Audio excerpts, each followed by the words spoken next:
What's up guys, Captain Arya from the Esports Club here with some pretty awesome news. Now as you probably know, we've been running the WD Black TEC League for Rainbow Six Siege powered by LG Ultragear for the past few months. As we come into August with our final season of the league, we wanted to celebrate with you guys who have made this an amazing experience and an extremely successful esports event. We've teamed up with some of our favorite partners to give away an entire esports PC for one lucky viewer.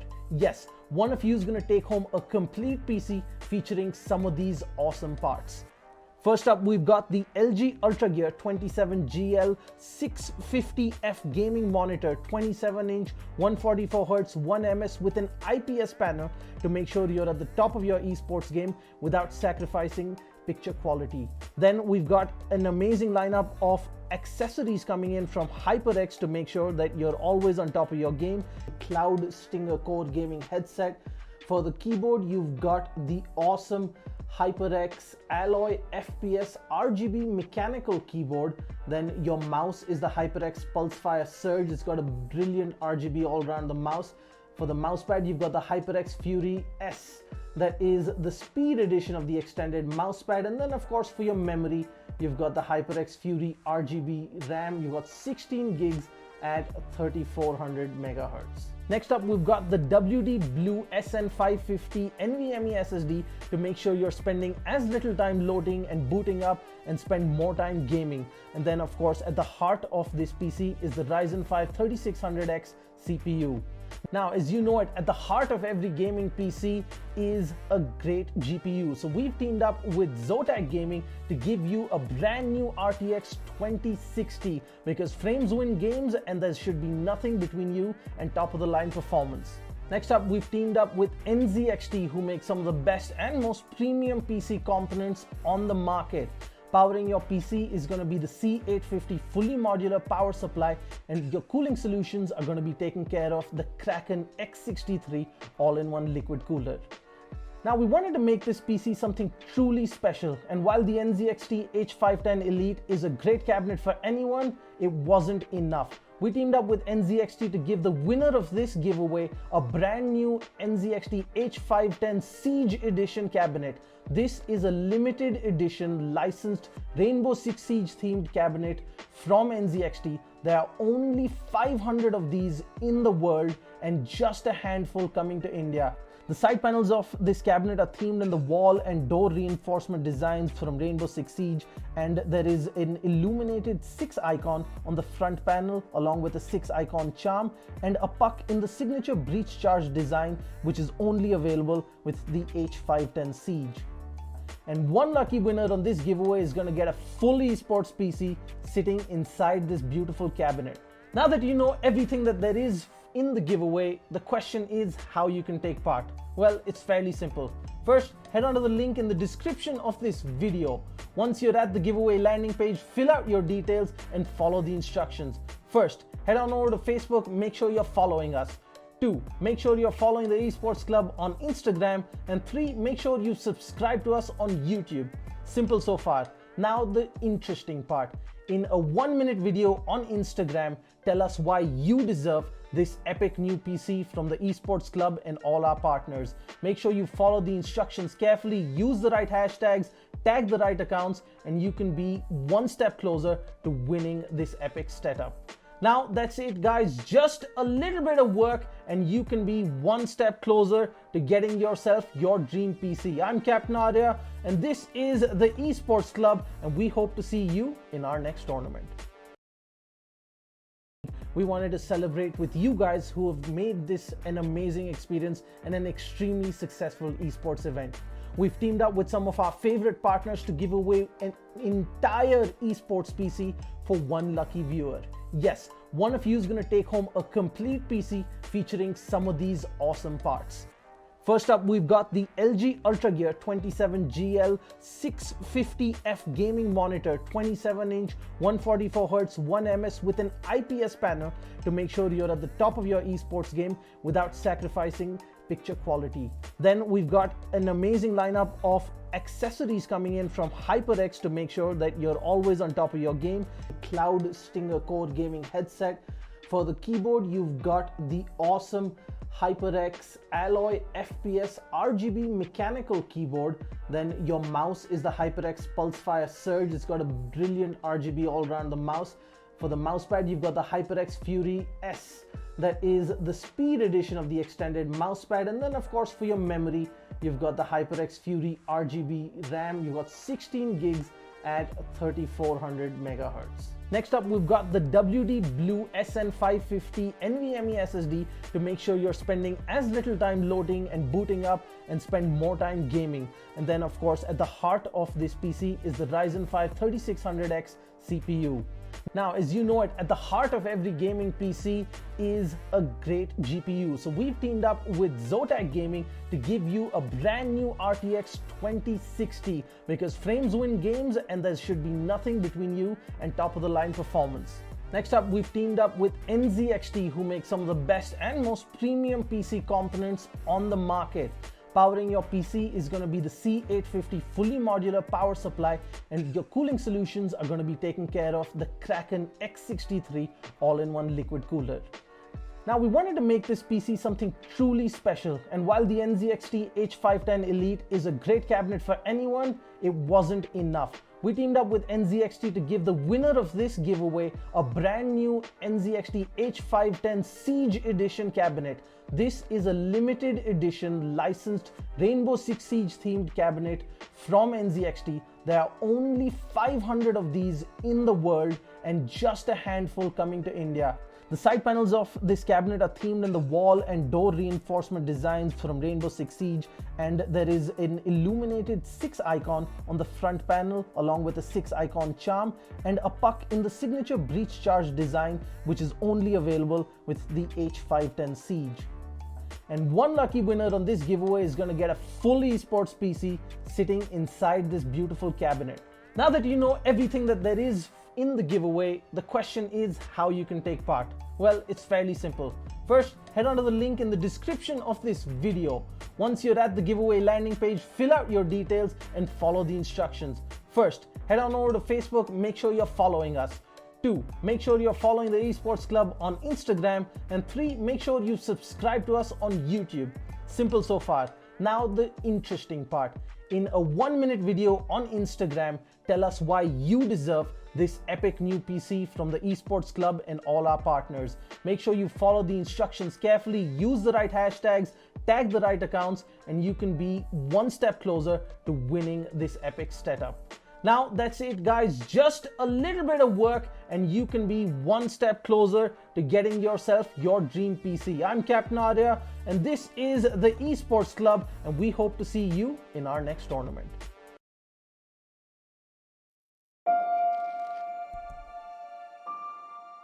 The moment of creation is a form of magic, where an off becomes an on, a 0 becomes a 1, then another, and another, until, deep in the complexity, you discover order, speed, reliability, power. Experience the WD Black NVMe SSD.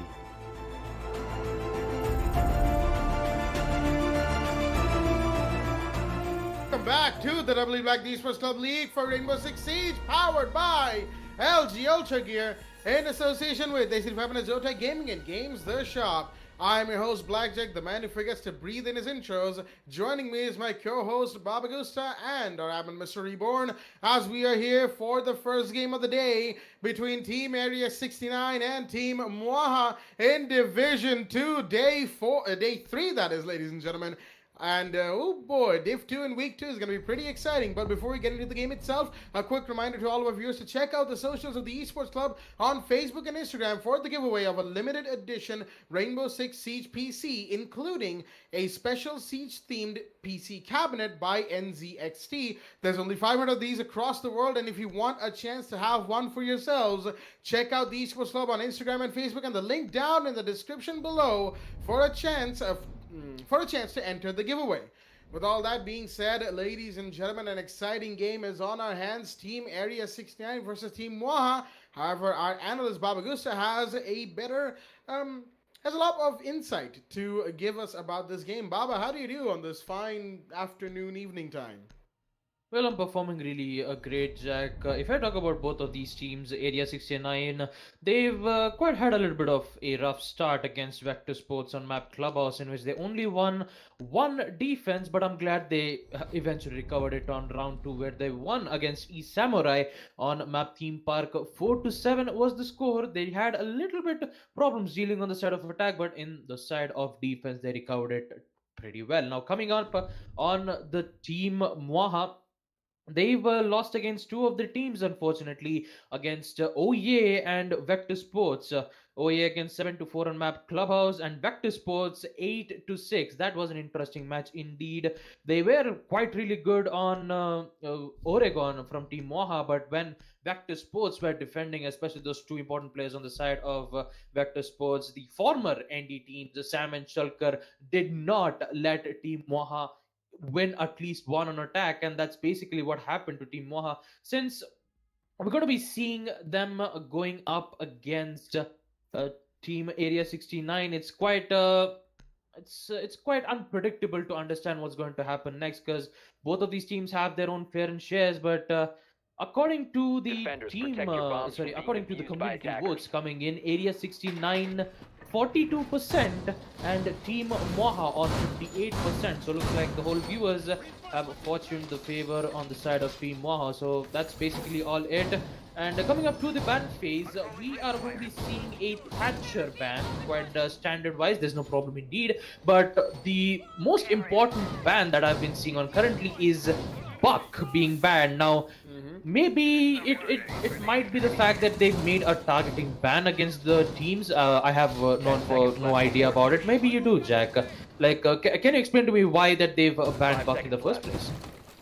Well, one thing that comes to mind immediately of the bad Baba is about that Buck ban is primarily because Buck, unlike most other ops in the attacking side of Rainbow Six, he can switch between his skeleton key shotgun and his primary weapon, assault rifle, that is, pretty quickly, because it's an underbarrel shotgun, right? So if you're playing vertical, regardless if it's upwards or downwards vertical, Buck is a pretty formidable foe to go up against, and Cafe has a lot of soft floors and ceilings, so taking out the Buck may or may not be a smart move, but then you have the Zofia, you've got the Ash, you've got Jackal, and I can name any number of operators who can play vertical, and several of them can play vertical looking up as well, especially on the third floor defense, where you sometimes see the vertical plays looking up from inside of library onto cocktail lounge. So the Bug ban's interesting. There are reasons for it. If it's a target ban, then unfortunately I don't have any idea which operator it's targeted at, because it is Area 69's ban, mind you. They're on the attack, and the Buck is the second ban of the map, not the first one. Attacking teams usually get the second attacker ban, so Area 69 would be interesting to see whether they probably don't want to play the Buck in this match. That could be yet another situation where they have other plans, other operators that they want to bring in, and maybe the Buck was just an expendable ban that they used up. There could be a lot of reasons, but all of that aside, round one is, as we all know, well underway, ladies and gentlemen. And of course, we've already got the soft breaches, the utility clearances coming out from the side of Area 69.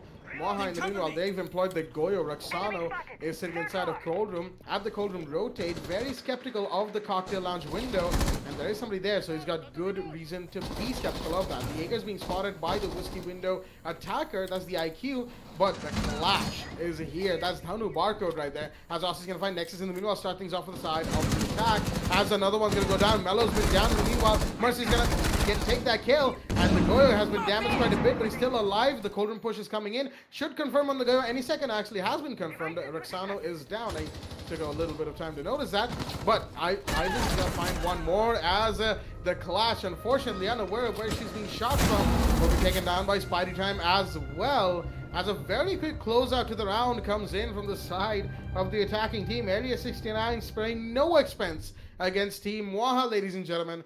And that is going to put them up by the first round. Their first round and the first round of the map is underway. It's been taken care of. 1-0 is the scoreline going into round two.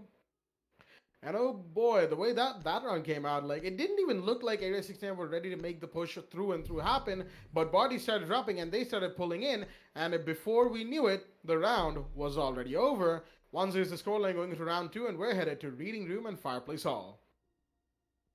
Great start coming in on the side of Team Area 69, eradicating any operators being present. When that first immediate frag comes in from Area 69, they took care of that advantage by, pushing in, taking out the important operators that were specifically in the piano room, and they eventually got the win against Area 69. So on second round, we're going to be seeing a Team Moha defending on second floor reading room and the fireplace hall, which is going to be more of like the defenders morely favor on this specific site, because the main two maps that you're going to be seeing from would either be on the third floor bar or on the first floor kitchen. Since Team Moha have decided to just go for the reading room instead, hopefully they can be able to use to hold the site on the third round or fourth round. Basically, it's up to Team Moha to decide which one of those sites that they need to pick on the third round. This time they'll be defending on the second floor reading room with quite a lot of reinforcements and deployable shields being used on the side of cocktail runs to provide more cover for the Echo, who's going to be playing from that specific room. Action phase will eventually comes in with the Tertio using the diffuser. With the diffuser on the side of Tertio, the hard breacher Hibana, as we're going to be seeing Thanu using two of his black eye camps, one on the side of pillars and the second on outside the stage, as Elvis is going to be taking out Raxano. An unfortunate kill with Raxano being down. Team Moha has already lost a man count, which leads to to a Team Area 69 gaining the upper hand and an early kill coming in from EVs. Breach charge being used on the side of Spidey Time with the G8 LMG. It's quite interesting to see that he's using a breach charge rather than using a claymore, and he is not wasting time at all indeed. Second breach charge comes in play, and Spidey Time needs to be careful that there is Nexus playing right below him on the side of Train Museum. He is basically going to find the exact location on where Spidey Time's location is, as he's going to be going out for the drone. Nexus is unaware that there is, the IQ being drawn out. Could have been a great opportunity to take him out, but instead that drone work will be able to find exactly where Echo's location is and will definitely go to push in. Piano is very clear, and Spidey Time has the upper hand, and just like that, he's going to be able to take out two of the players. Actually make that three. Spidey Time getting those three important kills, as it's all down to no skill, and he needs to figure out how to clutch this one out. Well, that clutch won't be able to happen yet again. Team Area 69 winning their second round on second floor reading room. What a push coming in from the side of Area 69, and once again, it's one of those pushes where you really didn't see the bodies falling, at least that frequently. There wasn't any sort of steady sort of push coming in from the side of Spidey Tank, throwing some suggestions, I guess, at a fellow player out there, asking him to get to diamond. But that is, of course, business upon banter between players aside. As I was saying, it didn't look like the side of Area 69 were about to make a push, and then suddenly Spidey Time comes in and just destroys everybody and pulls back. They definitely came prepared, that's for sure. And it's been catching me off guard for the last 2 rounds. I'm going to have to step up my game if I want to keep up casting for the side of Area 69, because they're looking very, very, very ready today to take this match by storm. And the G8A1 for Spidey Time has been working out. That's 2 rounds in a row. He's made a massive dent in Team Moha's defense, and Moha they've looked better. They've had better days, they've just looked better in general. However, they are in Div 2, and they can definitely make a statement out of this match still. Since it's the early game, only 2 rounds have gone down, and we're on round 3 once again on second floor reading room. There's going to be, once again, a lot of emphasis on the second floor, actually the top floor as well. But is that Dhanu with the F412? Yes, that is. The yellow shotgun is in play this round to make sure that he can play close quarters as much as he can. Who's going to come in to support the Echo as well, put down those move jammers. While Area 69, they are very, very, very strong right now. Nexus bringing in the pulse as well, as Dhanu's taking a bit of damage from out of nowhere. Not sure where that one came out of, but he survived whatever encounter he was part of. Low on HP, but just about a quarter HP. That was lost. He may have been in the window, the white corridor window where he got shot from. A possibility for sure, but we'll never know, I guess. Rappels are almost in from the side of area 16. This is Zofia outside of the white stairs, mid-white stairs window. He's got to be careful of that. It's pretty much prepared for a run out. And he's got to be careful of the jump out coming in from the Jaeger Roxano. Or, you know, he could potentially find the Ella if she goes for a peek onto the hallway. Could be a potential kill right there. Meanwhile, the Twitch, he's going to be spotted out by the Pulse, of course. The Hard defenders in, and Roxano, he's going to peek, and oh, what a connect. Ivis takes the fall as the Zofia will go down, and that's a pretty big early drop right there. The Zofia off the board for the side of the offense. As opposed to some spotted by the drone of the Hibana, not much is going to happen off of that. But the push onto the third floor is coming in, and the G8A1 is here once again from Spidey Time, the IQ, bringing in that very dangerous gun right there. As slowly but surely, Area 69 are starting to gain some sort of momentum. Not quite. The Gershwant is going to force the IQ to pull back, as some lines aside are going to be opened by the Ella. Oh, almost connecting, almost not quite though. Roxano has done a lot of damage as Melo's going to take down Tertio. In the meanwhile, that's the Hibana drop, and that's another pretty big drop right there as the G8A1 is trying to find somebody. That is, of course, the IQ. Spider Time, he's stuck in the third floor bathroom area right now. And there's the Ella with the shotgun, very, very close range, ready to take this IQ down, but the rotates in onto Cold Room, and now she's going to be careful of the Echo. He's going to find his head, and Melo's going to go down. That's the reflect for the kill onto the Hibana earlier, as Nexus has taken some damage in the meanwhile. He's got to be careful. He's playing pretty close range. The shotgun's definitely at an advantage. He's going to peek, and he's going to take that as Nexus takes one as well. And suddenly it's down to a 1v4, all down to Mercy. The Nomad sitting in Cigar's shop. He's going to find the Ella. Is he going to find even one? Is pushing through Cigar balcony for the time being. Comes in, careful of down below, careful of all the angles right now, as nothing much is happening. The round has come to a standstill, and in this 1v4, he's gonna vault, gonna get hurt out, and there's the Ella to take the kill, as Tanu comes in and finishes it off for the side of the defense. Team Waha coming back strong right now, as they've taken their first round of the defense, their first round in general. Round 4 is going to be underway. It's 2-1 in favor of Team Area 69, but it's just a flimsy one-round lead in the early game, and most likely we'll be seeing the equalizer here on round 4 on third floor bar, where we're heading back to. A great way of using a breach charges to hopefully gain the entrance on the side of Freezer, giving Spidey Time the kill that he needed, but it wasn't quite good enough. The Dhanu with the F412 shotgun immediately getting those two important kills will immediately shut down the attacks coming in from Area 69, but they've just won 1 point on the side of defense. In order to get back on the lead, they have to win quite amount of round either to equalize it or win the round against them. So we're going to be seeing a 6-pick, while the Valk has been 6-picked into the clash. Quite interesting 6-pick indeed, because Valk would have been very important when it comes to using his Black Eye Cam to get those great amount of intels and the C4 to hopefully go for the connect, unless whenever the attacker tries to come in for the plant. But Then was decided to just play the long waiting game instead, just to be the shield, to provide some cover or do a lot of mischief for the attackers and eventually make them quite angry. And with that, we will be proceeding to round 4 as they'll be defending on the first floor, sorry, not on the first floor kitchen, it's on the third floor bar, quite interestingly, because after 2 seconds, looks like the team has decided to not to go for the first floor kitchen and just go for the third floor bar instead. And with that, we're going to be going to the action phase. We're going to be seeing the Goyo with the deployable shield being placed with the ADSs, mind you. Those who provide a lot of denials coming in on the side of attackers, especially if there are some of the operators holding in on the side of piano room. But if that Goyo shields gets destroyed, it would be favorable on the side of attackers to get that long angle from piano through to the cocktail lounge. So Goyo needs to protect that deployable shield with his life, and also the Jaeger's ADSs. If the Jaeger's ADSs won't be able to, if the ADSs gets taken out from either the Sophia's impact from below, or I would say Spidey Time was playing as the IQ, to be able to detect any defender's utilities, it would be very difficult for them holding on the side of Freezer.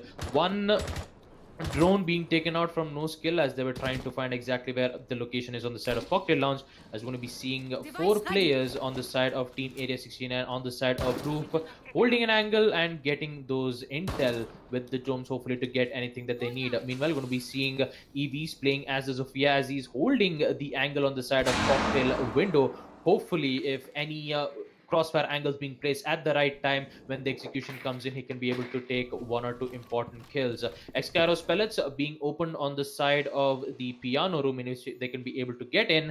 The only problem is there is a clash holding on and no one is repelling on the side of Cigar Launch, which leaves Spidey time to hopefully get that opening, since he's holding an angle on the side of pillars. Won't be able to find anyone on the new cocktail bar, but because both of these players are playing on the side of the 3rd floor bar, in which the only reason for Spidey Time is to do so is get in on the white stairs. Speaking of white stairs, Aussie, he actually drops down from the roof, getting 1 kill, taking out the mute, but he won't be able to take out Nexus as he is still alive with the yokai drones. Mercy, on the other hand, he actually takes out Mello on the side of piano stairs, but the only problem is the clash, which is going to irritate him quite a lot. But look at that, Spidey Time rushing in, trying to hope to find any weaknesses that comes in, and looks like it actually kind of works. It's actually working out in their favor. The C4 comes in and Tertio will be able to take out the clash, and he actually takes out both of these players, leading Nexus all by himself with a deployable shield, 2 yokai drones and a dream. Nexus gets the 2nd kill, but he won't be able to get the 3rd one. Indeed, Mercy claiming the final kill against the Echo as they will be winning round 4 on 3rd floor bar. And once again, a chaotic attack coming in from the side of Team Area 69 as Team Mwaha are faltering once again. At least they did in that round against that attack coming in from 69. They just completely shut them down inside the site. The push came in, and it didn't look like Mwaha was prepared for the push at that exact moment as... yeah, we saw what happened, and I'm pretty sure that all of our viewers are well aware at this point that the side of Area 69 have come in, and they're not taking any prisoners. No mercy, pun intended. Well, not quite, actually. But still, no mercy and no prisoners to be taken. It's a bloodbath that they will be coming out on top of. At least that's what they're hoping to do in this match here on round 5. Once again, we're going back to 3rd floor bar from the side of the defense as Mwaha look to be... Defenders they're trying to win out their floor. It's a commendable effort that they've put in this top floor site, but maybe changing the 1st floor would have been better for them in this round, since they can't go back to reading room for this particular round. At least they couldn't have, seeing as they just won it in round 3, and it will be unlocked in round 6 again. So with 2 rounds left before the role swap happens, bomb located by attackers. They've given both as reading room and top floor a good hearty try, but it hasn't quite worked out for them in most situations. Only one time it has worked out. Second for reading, that is back on round 5, excuse me, round 3, and now in round 5. It's going to be pretty interesting to see if they can manage to adapt heading out the other side of Area 69 have to play. Alright, looks like our host forgot that he had the alt chat up for whatever reason, because that particular sequence of characters, that's for host camming. Yes, that. Managing the host cam right there, yes, thank you, everyone. But regardless, round 5 action phase is going to be in play as Area 69 on the attack. Once again, getting on the roof, getting on their rappels, trying to bug these defenders for a certain amount of time while they gather them. Get those utilities done. Asano is the Goyo sitting inside of Cold Room behind a Vulcan shield as usual. Dhanu, he's got the Valkyrie this time, and no clash, while Ivers is holding down a thin angle from the terrace rappel, the eastern rappel, onto inside of Cocktail Lounge site. It's pretty much a similar situation coming in from the side of Area 69. There's not much of a difference that they're making in the push that they're doing. It's going to be the hard breach onto piano from the side of Tertial. The Hibana also is going to drop down into the cigar shop, however, not through the skylight. He's going to come in. He knows for a fact that there's somebody playing Dark Spot. That's Dhanu behind a shield. And there's probably Jaeger ADSs to stop the push coming in onto Dark Spot as well. Though my ban has definitely made holding dark spot, that is, a lot harder, seeing as taking those ADSs out is a lot easier Attacker's to bomb do diffuser than has been it dropped. was. Than it would have been Attackers with, recovered oh the dear diffuser. me, Melo's gonna find Spider-Ham in the meanwhile, as unfortunately the IQ was unaware of the position of the Jaeger on second floor. Zoxano's gonna find one more. Aussie goes down, that's the Ash, mind you. As Valkyrie's taken a little bit of damage, but not a whole lot, as suddenly Team Area 69's attack seems to have fumbled and a little too hard. Completely distracting me from the point I was trying to make back there. I've even forgotten it right now. But regardless, 3 versus 5. Flashbang being thrown out. Tertiary. He's trying to put something inside a dark spot. As he will actually. Roxano's going to be the one to go down. That's the Goyo. Taken down by the Hibana Ivis. He's taking a bit of damage on this rappel as well. More flashbang coming in. Not going to find anything. Valkyrie has pulled back in the meanwhile. ADS burnt out, but what is that going to do? Not a whole lot, as an Echo Drone is in to try and support the Valkyrie as well. Give intel. That's going to be Roxana, probably the dead man, manning the camera, giving the intel to the Valkyrie, knowing full well, actually the mute, knowing full well that this will be closed. Damage is done. Vulcan Shield gets popped. That's going to close off the mute's rotate, but also the rotate from the Hibana. No skill, very low on HP. So is Dhanu. They're going to wait for the fires to dissipate, mind you, while they make the push happen onto White. As Mercy's going to drop one more. Nexus goes down. That's the diffuser drop as well on the piano, excuse me, on the paintings area. And Metal's going to find one more. That's Ivis on the board, leaving the Hibana Tertia, the last man standing, in a 1 versus 4 situation. And he was the one who took out Roxano, so the clutch here would mean an ace. But he's only got 2 seconds to do this. He's caught in a corner, and he will go down. As Team Waha did make the adaptations happen, they did make the improvisations as and when required. And looks like they will, in fact, be taking third floor bar here on round 5, ladies and gentlemen. As going into round 6, the last round before role swap, we're going to be heading to first floor kitchen, service, and kitchen cooking.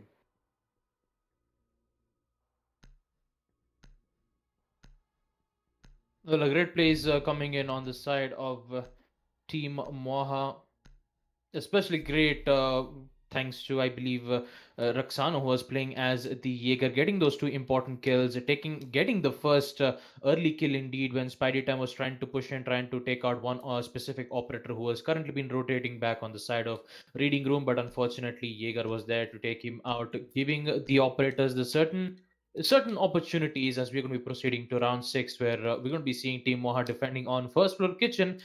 This might be their last defense, as they're going to be seeing after round 7. We are going to be seeing a role swap coming in, where we're going to be seeing Team Moha on attack.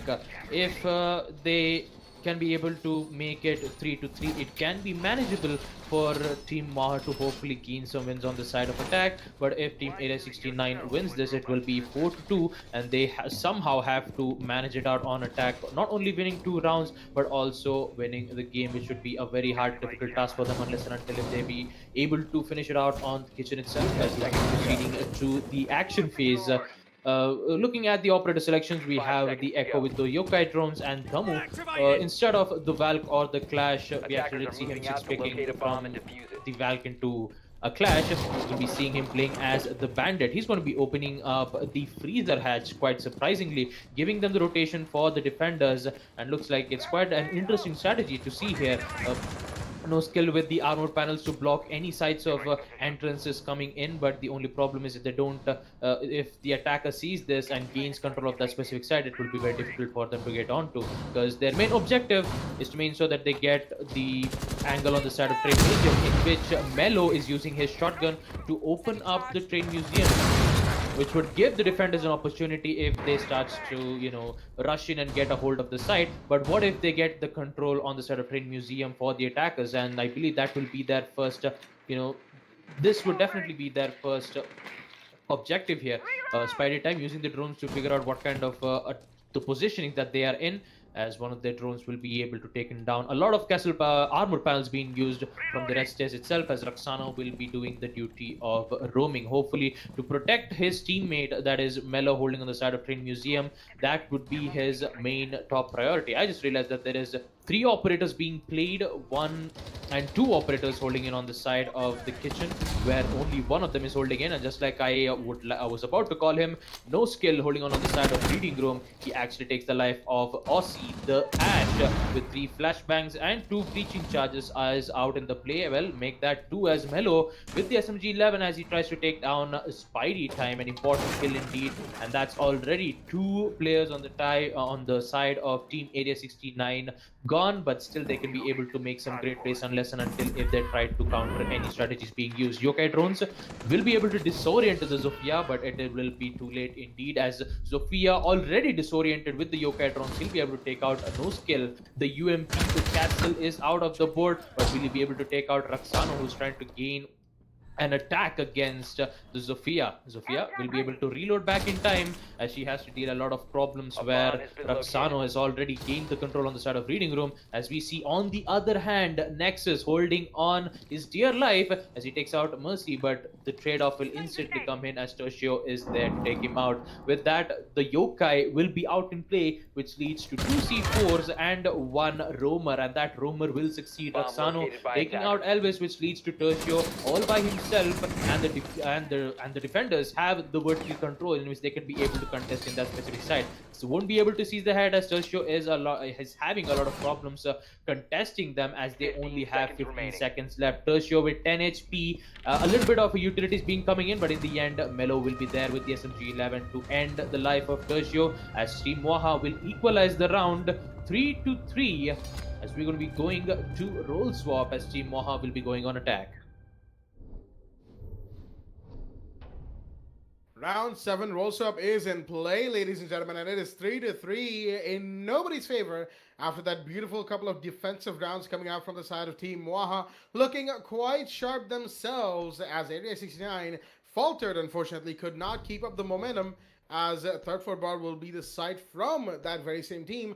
They are now on the defense while Waha are attacking, and there we go, just as expected, the Frost pick from Spider Time was 6 picked out into Smoke. You rarely ever see Frost in Cafe. You rarely ever see Frost anyway when it comes to competitive Rainbow Six. And, well, we've got the mute coming in from Spider Time. Now, the Smokey was just indecisive between both the SAS operators, but decides on the jammers for utility and intel denial over the Smoke, who is more concerned with area denial. Both of them have the same loadout regardless, outside of the main gadget. And, of course, the C4 that the mute brings in, as I believe he is the second C4, along with Ivis, the Goyle, with the TCSG. Mute jammers are going to be placed all over the map, that is, all over the third floor bar site. As some rotations are going to be made by the TCSG, some with the M590 shotgun, and maybe some with the Super Shorty of the castle that Mercy has brought into play as well. There we go, he's actually doing that already. Foot level holds on the piano wall, along with a 5 seconds to go. Deployable proximity alert. Alright, interesting strategy here coming out from the side of Area 69. Using the castle to channelize the attackers into specific choke points, or at the very least, force them to use their they're forced them to use the utilities to at the very least clear out those castle barricades. Both of those situations become realities in most rounds, because by the time other utilities are cleared, they are left, the attackers that is, are left with almost not enough breaching utility to take care of those castle barricades. Sledge in those situations is fantastic to have, but you gotta be careful of keeping it alive. Meanwhile, I believe Aussie, that is the Ella, preparing the castle barricade towards the side of bar. There we go. Also preparing the one on cigar shop door facing piano. As trackstingers are going out from a Nexus, the man on the gridlock is going to be using that operator to do a lot of area denial as well. As the side of Moha are now going to be using the Nomad. They've brought in the gridlock in her stead. Not that not that Gridlock's any worse than Nomad, arguably covers a much wider area, or at least a similar area than the Nomad does with those insane track stingers. They just keep spreading and keep spreading and keep spreading. Oh boy, it's a pretty powerful gadget right there, ladies and gentlemen. Nexus, he's on the skylight for the time being, covering for his teammates. His Nanu's going to make sure that there's no jump outs happening from the back alley window of second floor dining. But No Skill's going to start things up by taking down Tertio, as the first kill has been dropped. Nexus himself is a little low on HP, not sure where that happened, but oh, what a connect from Aussie. He's gonna find Danu, and the IQ is gonna go down. That's a huge drop right there. There's a lot of utility denial and a lot of damage that the IQ could have done. Taking off the board, the Moon's gonna take a fight and win that. All right, Mello goes down. Spidey time, fearless as he is gonna take one more off the board for the side of Moaha as their attack is now at a disadvantage. 3-4 as Vulcan shields are being popped left, right, and center. At least one of them has been. The Go is going to pull back. The Ella has been spotted as well. Trying, but no. Nexus is not going to get that kill. He droned it out, but marking them may not have been the best idea as it gave them the amount of resources required to pull back. A deployable shield gets popped by the sledge. A regular one, that is, as NoSkill is making sure that nobody's inside of Cigar Shop's little cubby area. He's going to break down that castle breaking in a second. Now there he goes. As Roxana's going to be making a hard breach into the site itself as well. They've got less than 21 seconds to do this, and they've got to make it quick. And that's an interesting hard breach coming up from Mana as well. Probably just enough space to get in and get out and hold from the other side. But they've got to be careful of the cross angles that the side of Area 69 are going to be using. Smokes are out, but will Roxano get the plant off? I don't think so. No, he's going to be taken off the board. Aussie with a beautiful swing as Nosa's going to take down Spidey time. But that's one. They need to get the plant off. They won't be able to defuse and drop. And there goes the gridlock as well. Aussie with the play. Denies the diffuser twice. As Ivis will shut things down for the side of the attacking team. As Team Waha, unfortunately, will not be taking the lead. They did well to make the equalizer happen, ladies and gentlemen. However, round 7 still goes to the side of Team Area 69. It's 4-3 in their favor. They put themselves back in the lead, and they're headed to first floor kitchen, service and kitchen cooking. I do have to appreciate NoSkill holding an angle to take out Tertia while he was going for the run out, hopefully to take out the person who was rappelling in from the piano window, but unfortunately NoSkill got him covered. But in the end, Aussie, I believe, with the Ella plays, getting those 2 to 3 important kills gave them the win that they need. Holding on the side of Frieza with the Scorpio Evo SMG rifle, not the SMG, it's an SMG, not the rifle. I'm really sorry, I'm just not on the game just yet. We're going to be proceeding to round 8. We're going to be seeing Team Area 69 defending on first floor kitchen. As I would like to call it, Team Moha, when they were defending on round 6, they actually used first floor kitchen as their last resort. But this time we're going to be seeing Team Area 69 defending first time on first floor kitchen. It's going to be really interesting to see how well that they're going to be defending on specific site, knowing for the fact that there would be a lot of choke points that Team Area 69 needs to be worried about, especially on the side of bakery, in which a large concentration of utilities and gunshots being displayed on that specific room. If they somehow waste a lot of time for Team Moha and hopefully be late, they can be able to do something about it. And with that, we're going to be proceeding to action phase, and just keep in reminder the bans coming in on the side of the defense is Mira and Echo. Sorry, not Mira and Echo, it is Mira and Vamai. Apologies again. Mira and Vamai, there we go.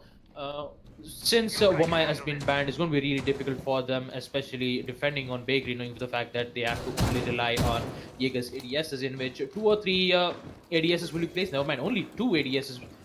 Actually, none of the utilities will be placed on bakery, as they actually abandoned the ship, leaving Tertio place one of the crucial points of ADSs to make sure that they won't be able to throw any utilities at the time of execution.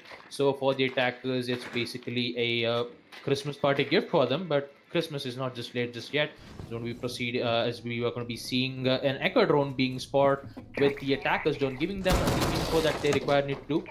As we're going to be seeing Aussie using the Bailey shotgun to open up the hatch whenever if the operator tries to come in the train museum. If they loses that fight against him, the fallout will be the rotate will be quite fast, and they won't have any problems dealing with it anytime soon. Now, Spidey Time is going to be using his drone, and he will eventually succeed in disorienting Gridlock, but at the cost of utility, which gives Spidey Time only one yokai drone that can be able to use it to deny the plant coming in. But those 2 yokai drones are very important, because if one of the yokai drones goes out, Echo only has 2 charges to be able to disorient them, and he tries to go for the plant.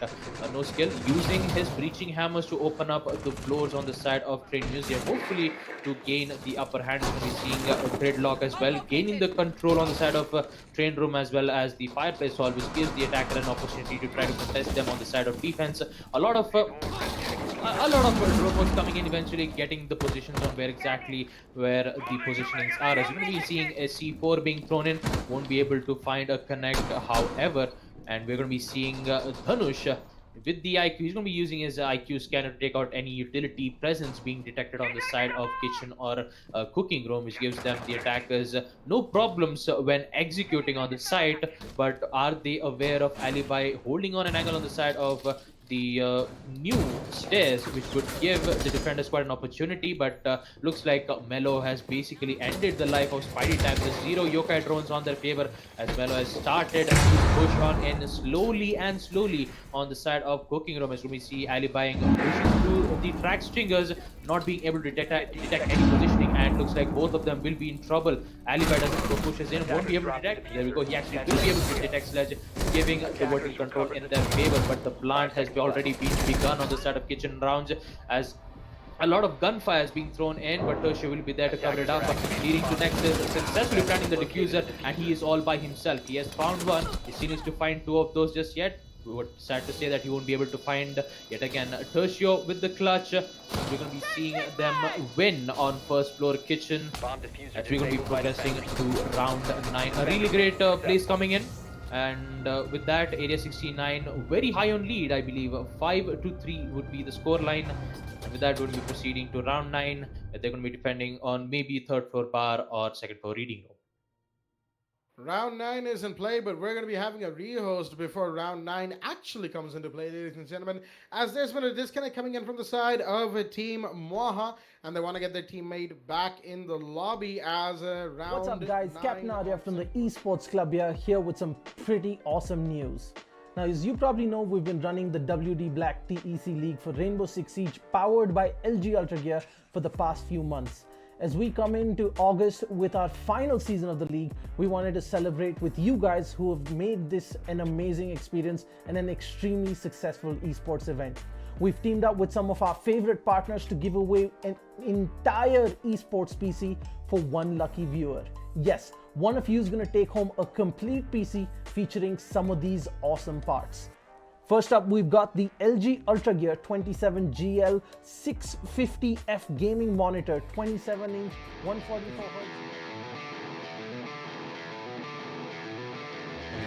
Oh yeah!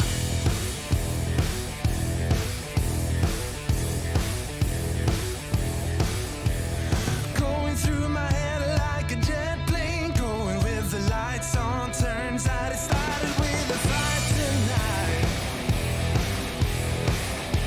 See me in the car going right to your door. 5 minutes later, I'm down on the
Alrighty then, ladies and gentlemen, welcome back to the game between Team Area 69 and Team Moha on the map of Cafe Dostoevsky. We are on the other end of that rehost that was called by Moha because they had a little bit of a disconnect as, oh, well, alright, Ivis has left the game. We saw him unable to load in just a second ago. And looks like, yeah, he's out of here. That's unfortunate for him as Area 69 are left with 4 versus 5 unless they call for a Rios. I don't know if they will. They don't know if it's a power cut from the side of Ivis. It could very much be. And if that is, then that is unfortunate for the defending team right now. 5-3 it is in their favor, of course, as it is definitely going to be a pretty interesting situation coming up, as looks like Area 69 is there's also calling for Rios. I think that's Aussie right there. Defenders, who, protect called your for bombs the from being Rios, defused by attackers. as yeah, we're having some issues getting around.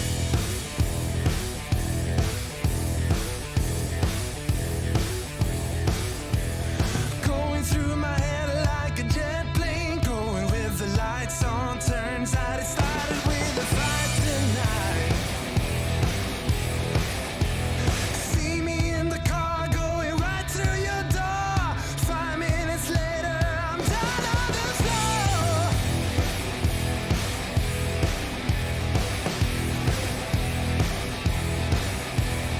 Thought my name was Reggae, better turn it in, babe. Listen to your mama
Alrighty then, ladies and gentlemen, welcome back to the game between Team Area 69 and Team Waha here on round 9 on the map of Cafe Dostoevsky. And an unfortunate development has happened in the middle of that second race that we had to go on, is the fact that unfortunately, they've had that power cut issue that I'm pretty sure all of our viewers know of by this point, which is going to leave this game at a 4 versus 4 as we head into second floor reading room on the side of the defense.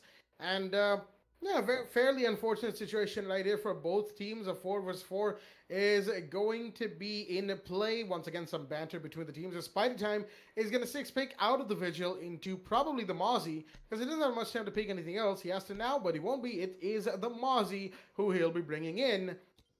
And we'll be heading into round 9 nice and quickly Attackers need to from locate and both of defuse these bombs. teams. And it's no 5v5, but a 4v4 should still be pretty interesting, because right now you're down by that one operator on both ends, so it makes things a little bit harder to manage. Attackers have located a bomb. With 5 operators, of course, you can manage your utility and man count pretty well. But right now it's going to be a little bit of a test to see how these teams perform when the chips are, when they don't have all their cards in their hand.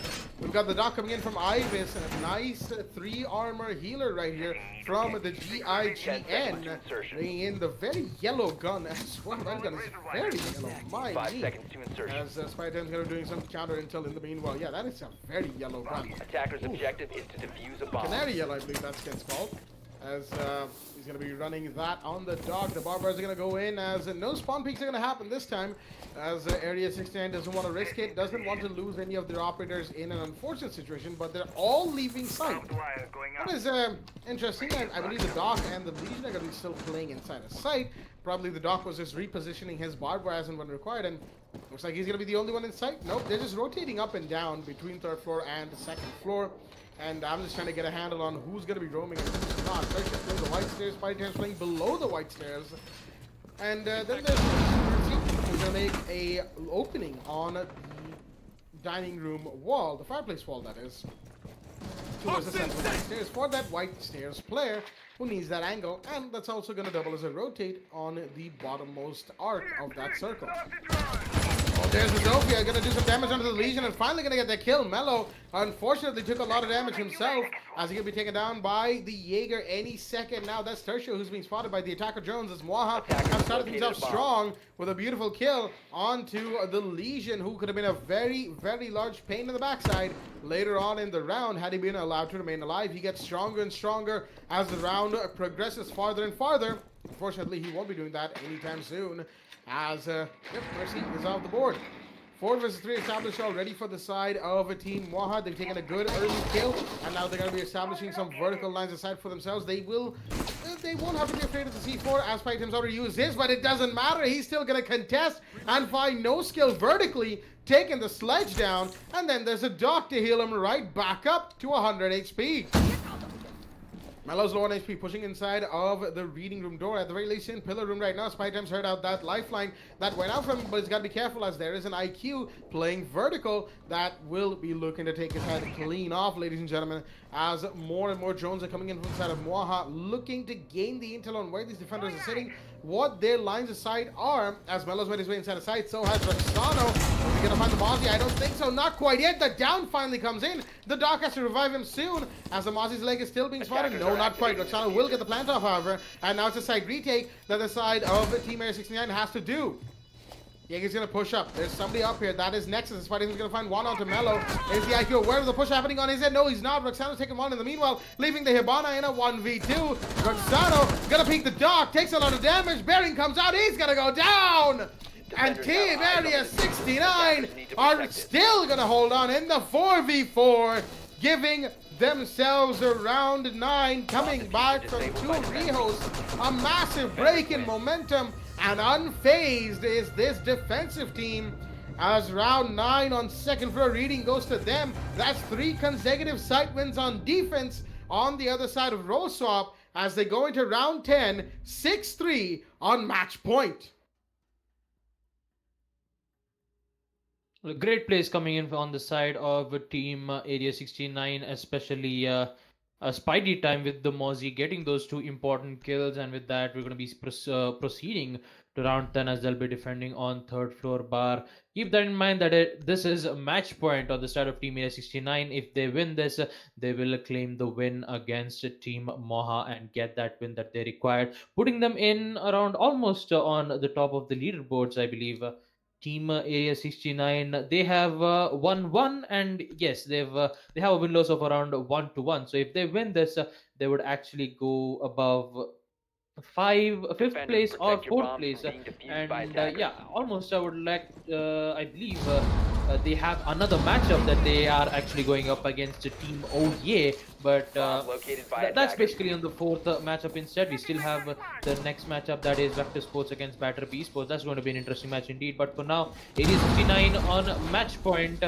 Let's see how well that they're going to be performing this time, with a lot of rotation holes being made, barbed wires being used, one on the new hatch as well as the cigar room, which would give the attackers either to push in or just waste one of the 10 utilities, seconds left. or just you just have to melee them 2 times so that they can be able to come in. But the thing about barbed wires is it would delay the time for the attackers to come in, and that's especially what barbed wire Attackers' does. objective Now, is to defuse a bomb. 3 of them is being used, one to make sure that they won't be able to drop down from the skylight, and that's the reason why they have actually placed that barbed wire, so that the defenders will be able to hold down an angle and take them out just like that. Now keep that in mind that this is 4v4. They don't have a fifth player being used here, so for the cigar lounge it will be very difficult for them to hold on to, knowing that there is no one holding on. And we're going to be seeing the Legion, I believe, playing on the side of the garage. Now he's actually going to be playing on the side of cocktail lounge entrance, with a lot of not a lot of problems to be taken care of. But when it comes to the attack on the side of Team Moha, their pushes are coming in on the side of, I believe, on the side of the bakery balcony, or not the bakery balcony, I would like to call it as the west balcony instead. That would be the great name indeed. No Skull and Mellow, both of them rappelling on, one to reach the roof and the other one holding an angle on the side of Cigar Lounge, hopefully to make sure that they get the control. The only problem is that there is Mercy holding all by himself on the side of the hall, giving them the opportunity that they need, but looks like he's going to be falling back for now, giving the control on the side of attackers. It's going to be a lot of problems for Team Area 69 to contest in. Already Mello is entered in the building, and I believe Roxano and Nexus will also do the same, but Spidey Time will deny it with that run out coming in on the side of Red Stairs, taking out Nexus. A beautiful kill indeed. That run out was very, very crucial, as not only Nexus is down, but also Roxano is on very low HP, which gives Team Area 69 the opportunity to win that matchup against them. Rook holding an angle yet again, as I believe, yes, it was Rook yet again, not Rook, it was the dog who eventually did tag quite a lot of damage to no skill. But look at that, here comes the run out yet again from Spidey Time. Will he be able to get perfect kills? Looks like he won't be able to, but Mello will be able to get pinged due to the alibis. Holograms should give them a lot of problems to deal with. That intel is quite crucial for Team Area 69, because they can be able to predict properly on what kind of execution is going to be. And just like that, I was talking about, the push comes in from Spidey Time as he goes for the flank, as he takes out 2 of these important operators, but he will also be downed with that trade coming in from Mello, which he has to do it all by himself, and he's already down. Withstand will be in effect, but at what cost? He will be reduced to 5 HP. Make that a 0, as Team Area 69 will win on round 10, third floor bar, and they're going to claim the win against Team Mwaha on map Cafe Dostoyevsky, putting them on the 5th place, I believe, as eventually they have to be ready on the next matchup indeed, which is going to be arrive on the next matchup on 9 o'clock, I believe. With that, that's a really great place coming in from Team Area 69. With that, we're going to be proceeding to the next round, next matchup, as we're going to be seeing Vector Sports going up against Batter Esports. That's going to be an interesting match indeed. Absolutely well said right there, Baba. The next match that we have on hand is going to be Vector Sports versus Bat Trip Esports. A very, very interesting game coming up for all of our viewers at home, as we'll be right back with that in just a moment. Stay tuned.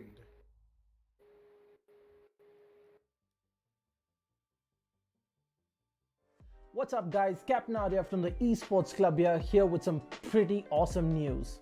Now, as you probably know, we've been running the WD Black TEC League for Rainbow Six Siege, powered by LG Ultragear, for the past few months. as we come into August with our final season of the league, we wanted to celebrate with you guys who have made this an amazing experience and an extremely successful esports event. We've teamed up with some of our favorite partners to give away an entire esports PC for one lucky viewer. Yes, one of you is going to take home a complete PC featuring some of these awesome parts. First up, we've got the LG Ultragear 27GL 650F gaming monitor, 27-inch, 144Hz, 1ms with an IPS panel to make sure you're at the top of your esports game without sacrificing picture quality. Then we've got an amazing lineup of accessories coming in from HyperX to make sure that you're always on top of your game. Cloud Stinger Core gaming headset. For the keyboard, you've got the awesome HyperX Alloy FPS RGB mechanical keyboard. Then your mouse is the HyperX Pulsefire Surge. It's got a brilliant RGB all around the mouse. For the mousepad, you've got the HyperX Fury S. That is the speed edition of the extended mousepad. And then of course for your memory, you've got the HyperX Fury RGB RAM. You've got 16 gigs at 3400 megahertz. Next up, we've got the WD Blue SN550 NVMe SSD to make sure you're spending as little time loading and booting up and spend more time gaming. And then of course, at the heart of this PC is the Ryzen 5 3600X CPU.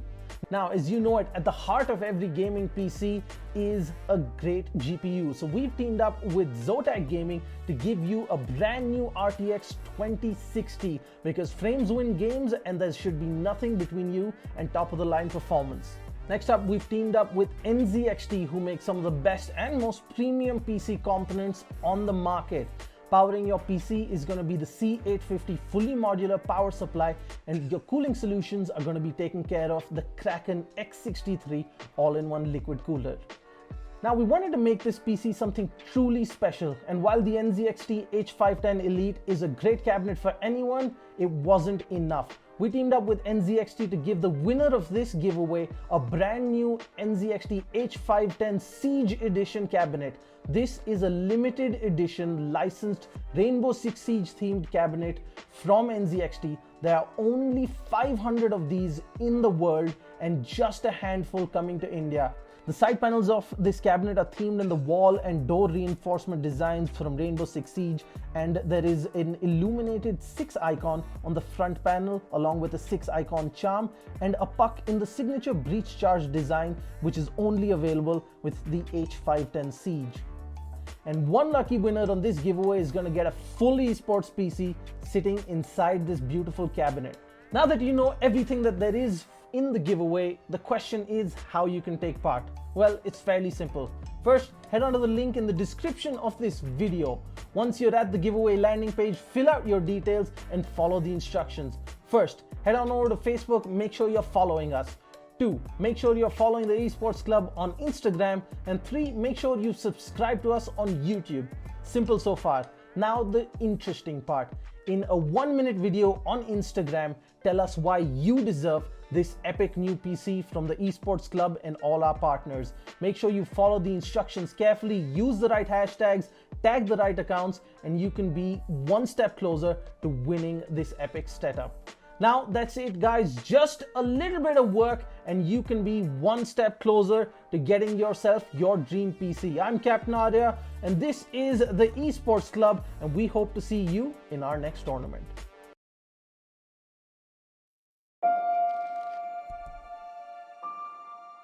The moment of creation is a form of magic, where an off becomes an on, a 0 becomes a 1, then another, and another, until, deep in the complexity, you discover order, speed, reliability, power.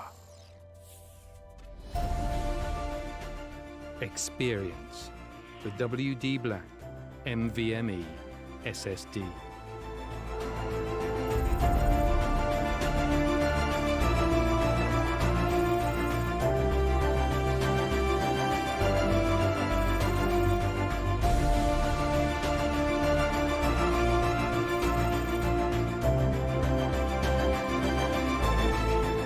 Fueled by darkness.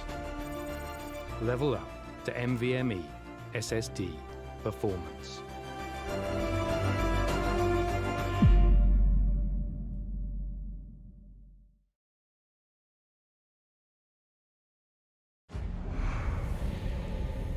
Numerous forces aimed at the Earth.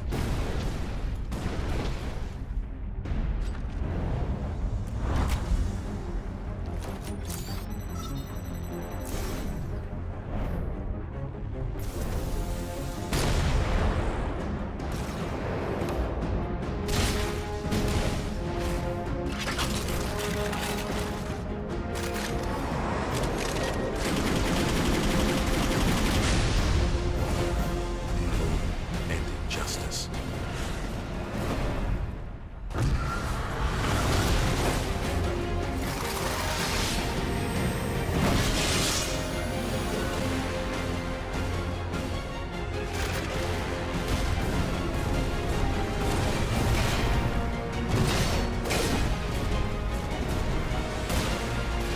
Let the glorious battle begin.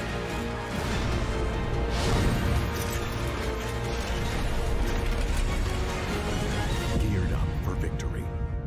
LG Ultragear Gaming Monitor.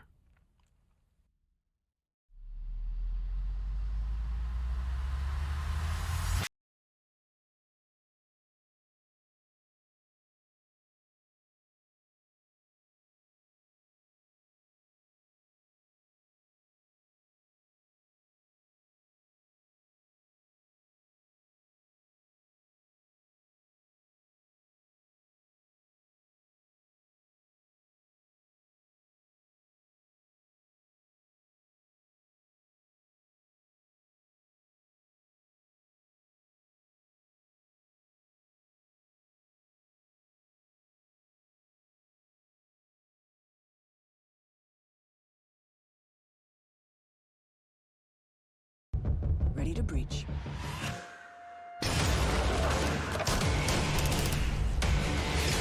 Go, go, go! Follow my lead!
Alrighty then, ladies and gentlemen, welcome back to the W Black the Esports Club League for Rainbow Six Siege, powered by LG Ultragear, in association with AC Fibernet, Zotac Gaming and Games The Shop.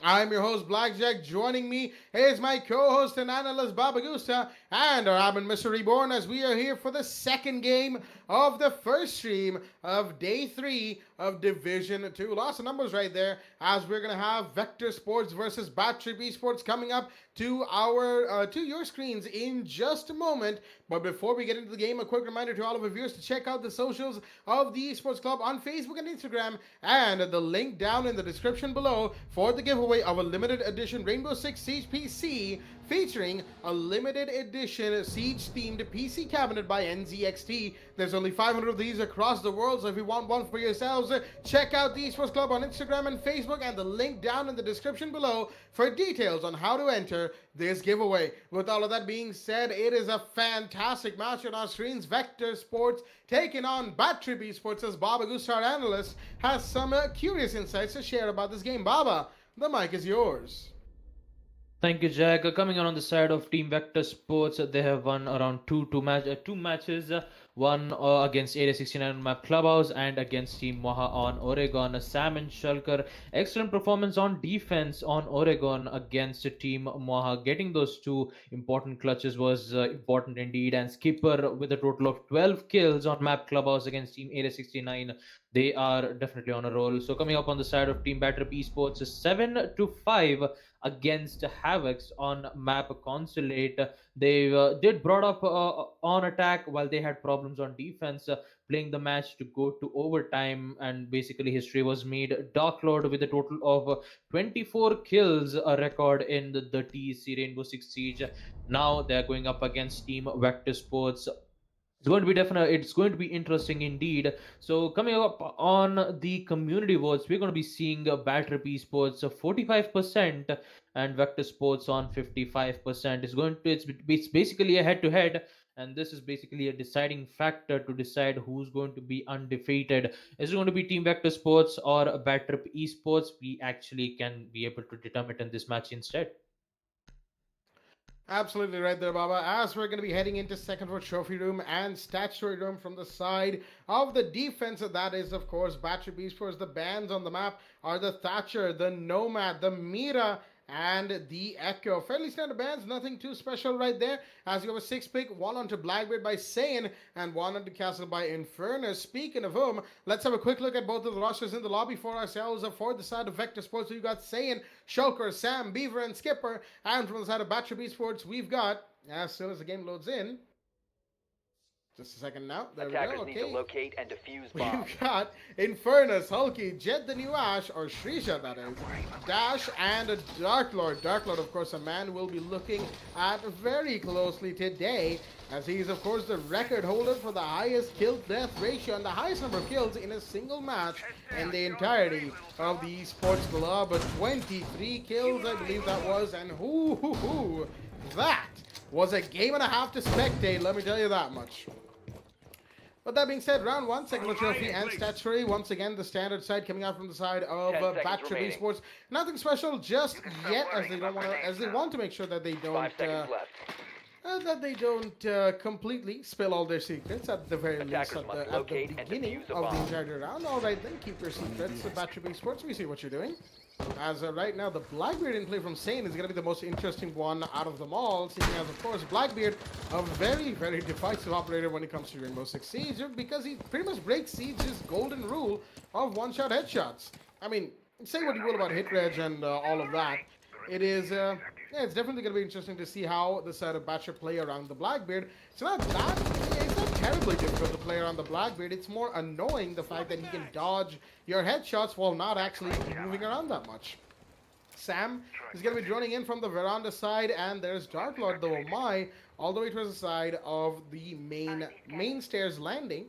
And that is going to be Sane's drone that's going to find him in just a second. Skipper's playing vertical as well. Darkle's going to hear the camera being broken below him. There's Beaver as well, droning in for the side of Vector Sports. Lots of drones right here from VS, as they want to make sure they have all the intel necessary. Flashbangs are coming in to try and push Dark Lord, but there's my Magnus that he may have peaked at the worst time. Not quite. He manages to survive. No pushes in from the side of VS just yet. Battery Esports will have the Womai for a few more seconds. But how long in this round will that Womai remain active is the real question here. Dark Lord, a force to be reckoned with, a major force to be reckoned with for that matter. He's going to be in the spot of bother in just a second. He's got to deal with Skipper, Beaver, Sam, and Saiyan, probably Shulker as well.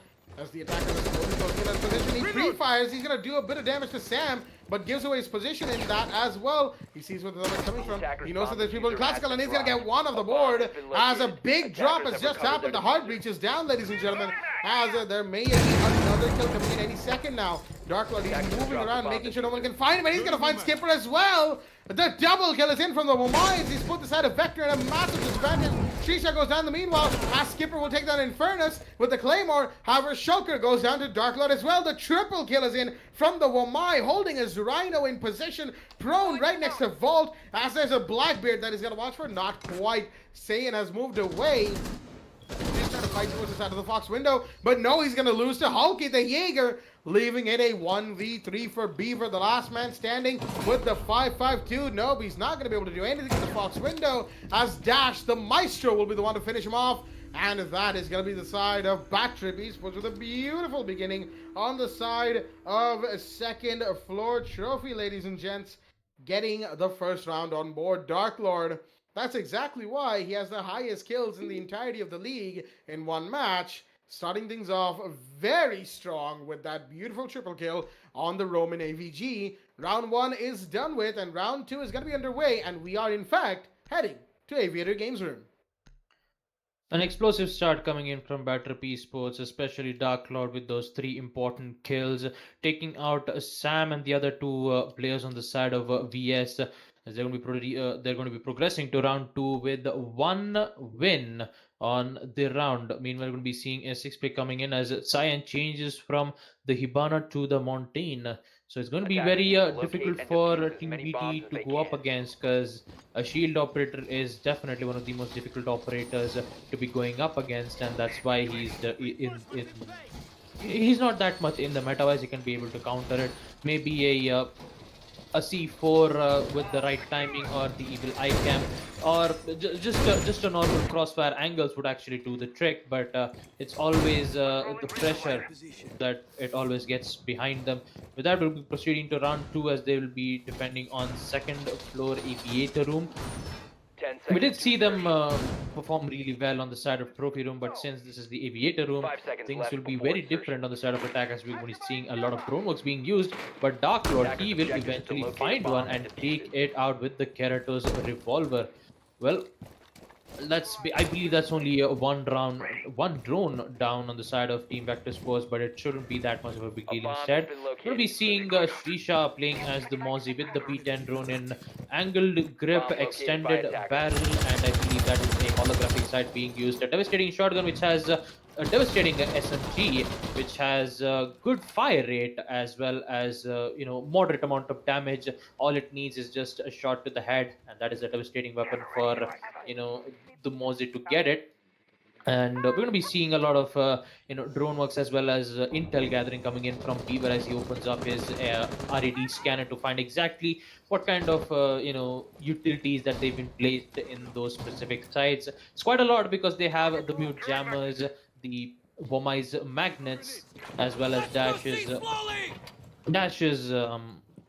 the utility of Dash, in which they can be able to use it with the help of this evil eye cam. Dark Lord will be able to, he's going to be detected, knowing for the fact that he's playing on the stairs, as Cyan is going to contest the Womai, and he'll eventually go down from none other than Shulker himself. A great start indeed on the side of Team Vector Sports, but they still need to be careful that there is an evil eye cam being placed on the 90s always, so Shulker needs to use his Ash's Breaching Stars to immediately take it out. Dark Lord being down on that early round will be a high advantage for Team Vector Sports, but will it suffice, as we're going to be seeing Shrisha with the flank prepped and ready. He's just waiting for that right moment to push in and get those important kills as best as he can. With that, we're going to be seeing an exothermic charges being popped up, I believe, on the side of the 90s hallway. No, not on the 90s hallway, but it is on the Aviator Games Room to hopefully open in. The push comes in from Shrisha, but he will eventually feel yet again a Shulker with those 2 important kills, which leads to only 2 players remaining on the side of Battery Esports. Dash and Hulky with the less amount of HP, and they need to hold off the attackers coming in on the side of Battery Esports, and they have absolutely no idea to go up against, as Beaver takes out the life of one, and the cleanup crew arrives to take out the other. Vector Sports winning their second round, and almost a flawless win against them, taking out important players on the side of BTE, especially Dark Lord gaining that control on the side of Red Stairs, as we're going to be progressing to round 3. Round 3 is going to be in play, and the early game equalizer is in, as is expected from both of these fantastic teams on our screens right now. Second for AVG is going to be the side of choice once again, as Vector Sports with a beautiful attack taking down the side of Battery Esports one by one, picking them off one operator at a time. Has given themselves the equalizer in the early game, but that is just 1-1, as this game, ladies and gentlemen, has only just begun. Montaigne, will be brought in by Saiyan out of the Dekebi in the 6th pick. Excuse me, once again. No Blackbeard coming in from the side of Vector Sports, so say they don't want to invest in the Navy SEAL. Understandably so, the defender Navy SEAL is going to be in play. However, Hulky bringing in intel and destructive utility with the black eye cameras and the C4 right there. No Mira to be played on Villa yet again, seeing as Mira is the first band, and the other man is the Echo. Alright, I read the wrong ban list for a quick second, but yeah, it is Mira and Echo who are the ones on defense to be banned, while Thatcher and Nomad were banned on the attack. Fairly standard. I mean, the Nomad, we all know why she's banned. Massive map control, especially in a map like Villa. You want to be able to roam as effectively as possible. Runouts, flanks, whatever it is, you don't want them to be shut down in the slightest. Action phase is going to be underway right here, right now, as yet the new Ash Shrisha, that is. He doesn't like that potted plant right there. Takes it out, puts it down his ADS right next to, of course, the black eye camera of the Valkyrie. As the side of the defense are preparing once again for Vector Sports to push in with the explosive power that they did in the last round. Nothing much coming out of it just yet, of course. There's no rush coming in from Vector Sports. They're not in a rush. You know, they don't have any other... they don't have any other things to attend to, at least hopefully not. As right now, the Bandit, Darkler, doing a little bit of firing away inside of sight. Not really sure what he's looking for. But he was going to put down a claimer on the first floor bathroom to make sure that anybody who gets the idea to jump out from there is met with an early grave. As Ash shards are going off to try and play vertical against the side of the defender. Shulker doing what he can. However, he's not going to find anybody. But there is some more utility to be found, and he's going to be using that Ash shards to take it out nice and quickly. A gas cutter that goes up from Infernus because the Montaigne was pushing here, while Reaper takes a lot of damage trying to play vertical. And the Dark Lord, the man who is actually contesting that, isn't going to take any damage whatsoever. He's still alive, and he's still on 100 HP as flashbangs are going off towards the side of the main stairs corridor.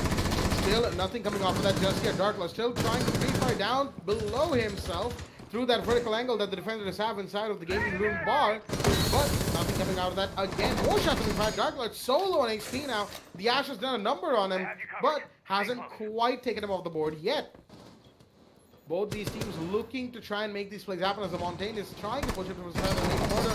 Bandit spotted where the Ash is going, but no, the Ash manages to make it on the main stairs, while the smoke takes a bit of damage, but the Ash comes up, gonna find one, it's gonna find another. No, the Ziva comes into Claimer instead, as the refrag is in, and Jet the new Ash is gonna find one more. That's Sam off the board, giving the side of Battery Esports the advantage, as Vector Sports' push seems to have failed. Saiyan is still on the hallway, classical hallway. He's trying to watch 90 as well as the door to sight, but he's got to be careful. There's Dark Lord very, very close. It was his C4 that claimed a life earlier, but he's not going to be finding him just yet. Beaver's close on the classical hallway as well as Hulky C4. He's going to find him either. Shots are fired, but still nobody straight. No, Skipper's going to find one. That's 3 shots off the board, and that's going to give the side of the attack. No, not the advantage, but the equalization on the man count. Hulky still trying to play vertical. He's got a good angle right next to the door of sight. At least that's games room sight. The push has been reverted and regrouped, at the very least from the looks of things, towards the side of Aviator. The Montaigne's gone that way, and Skipper, he's already inside of office, and the Dash has been down in the meanwhile. And there goes one more. Beaver's gonna go down. Actually gonna take Dark Lord down, as it's all in a 1v3 down to the Valkyrie. So it's gonna be blocked off in that line of sight. Still gets a bit of damage right there. The Deagle comes in, manages to find one. As Sane has been dropped, the plant has to go off right now, and Skipper will be doing that, as Hulky, he needs to regroup, gather some intel, and he's gonna have to do that in the post plant. Attackers It is activated. a 1v2 for the Valkyrie in the next 40 seconds. He's gonna do this as he has to have that 7 seconds for the counter defense, ladies and gentlemen. That leaves him quite a lot less time, but he will have none to go for that. A skipper from inside a games room will be taking the long angle and taking out the side of Backtrip Esports on round 3. Second floor AVG is not working out for them, not today, at least not in these 2 rounds that we have had, as they're going to be heading back to second floor trophy and statutory here on round 4. A great attempt coming in from Hulk as he takes out the Cyan. Cyan who's playing as the Montaigne. Unfortunately, it didn't quite work out well in his favor, giving Vector Sports 2 wins on attack as we're going to be progressing on to round 4, where BTE is going to be defending on a second floor trophy and statuary room. We did see them perform really well on the trophy room from the first round itself. An explosive round indeed. Dark Lord were playing as the Womai, getting those 3 important kills, leaving Vector Sports Attackers need to locate and only defuse 2 bombs. operators remaining at that specific time. With round 4, we might be able to see some changes coming in on the side of the defenders, or maybe it would be the same thing yet again. Now, coming to the operators wise, we still have the Jackal playing as the Cyan. We did see him play as the Mountain previously. I believe that was a 6 pick being used, but this time with the Jackal being in place, that Inox scanner is going to be very important for them to get those important intel, especially the roamers like Hulky and Dark Lord. If they try to go, Camera feed up and running. going for the perfect flank, and then Jackal 5 comes in seconds with the to Inox scanner, scans the footprints, get those important intel, and gets the conversion of getting those important kills. And that's how dangerous Jackal is, and him being in play will pose a threat to the defenders. With that, we're going to be going on to the action phase, as I believe they're going to be pushing in on the balconies of reading room, and IQ will actually go from below, hopefully to get those IQ scanners working, hopefully to take out any utilities being placed from the defenders, be it Hulky's Grismoth mines, Infernus's mute jammers or dashes, even Lycam. It should, to be quite frank, all of these 5 operators have a utility being placed on a specific site, and there who wouldn't be a perfect counter than Beaver himself playing as the IQ. I believe he has the G8 LMG or a Commando Knight. I have absolutely zero idea. Never mind. He has the Commando Assault Rifle, which gives a good recoil control, but it doesn't have that much of magazine capacity. Great damage indeed. That Assault Rifle is great Attackers and have located very a bomb. dangerous if used on the hands of a dangerous man. With that, the drone work comes in as Shulker pushes in, confirming that there isn't any operators being present on the side of defenders, but there is Bomb Hulky located still by playing on the side attackers. of living room, waiting for that perfect moment as when he gets the intel coming in from the Valkyrie's backcam, he can be able to get those perfect kills if he just timed this right. 2 players pushing on the side of 90 hallway. They just have to time this right. Sees the players playing in, tosses out the C4, but he won't be able to connect because that C4 actually went on the balcony side, but not on the 90s hallway, expending one of those important C4s. Vector Sports has the opportunity, but will it suffice? Because there is Infernus playing very close, and he is down from none other than Skipper himself, but the trade out comes back immediately as he takes out Skipper. 1-to-1 trade, no changes coming in on the side of both the teams, but still keep that in mind, they have 2 shotguns rather than 1, because Hulky is playing as the F412 shotgun, a very devastating gun indeed if you're playing on the close range, as you're going to be seeing Shrisha holding down an angle yet again from the stairs, trying to contest the operators holding the stand on the red stairs. Going to be seeing one of the operators yet again on the side of the bathrooms, sorry, not on the bathrooms, on the bedroom, as Hulky claims the life of Sam. The hard breacher is out, but the diffuser is still at hand indeed. That is Beaver.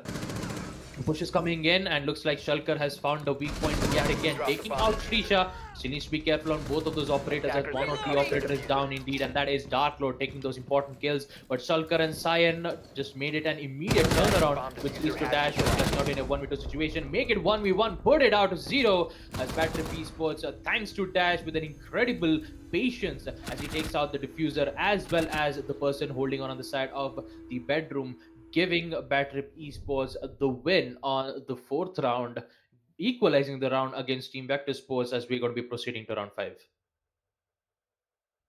Well, unfortunately, the hold coming in from the side of Vector Sports and that 2v1 wasn't quite right, as the cover was not looking in the right direction for the planter to stay safe. Unfortunately, the Meister was able to waltz up, take one, move around, and take two, and that was strike 3 for the side of Vector Sports, at least in that round, making it 2-2 in round 5, and looks like we're headed to first floor kitchen and dining. Saiyan with the 6 pick went out of the Nook into the Zofia, then into the Sledge, then back to the Zofia, because it looks like Vector Sports wants that mobile Attackers need to utility locate and and defuse soft bombs. breach from the Polish operator. Battery Esports in the meanwhile deciding not to go back to AVG, having won a second floor trophy. having won second floor trophy for a second time, and it's a good decision, I'd say, seeing as Aviator Games Room, even when they win there after winning round 1 on trophy, did not go in their favor whatsoever. They don't want to risk it. They want to make sure that going into round 6 they have their lead established for themselves, at least for the first time in this match.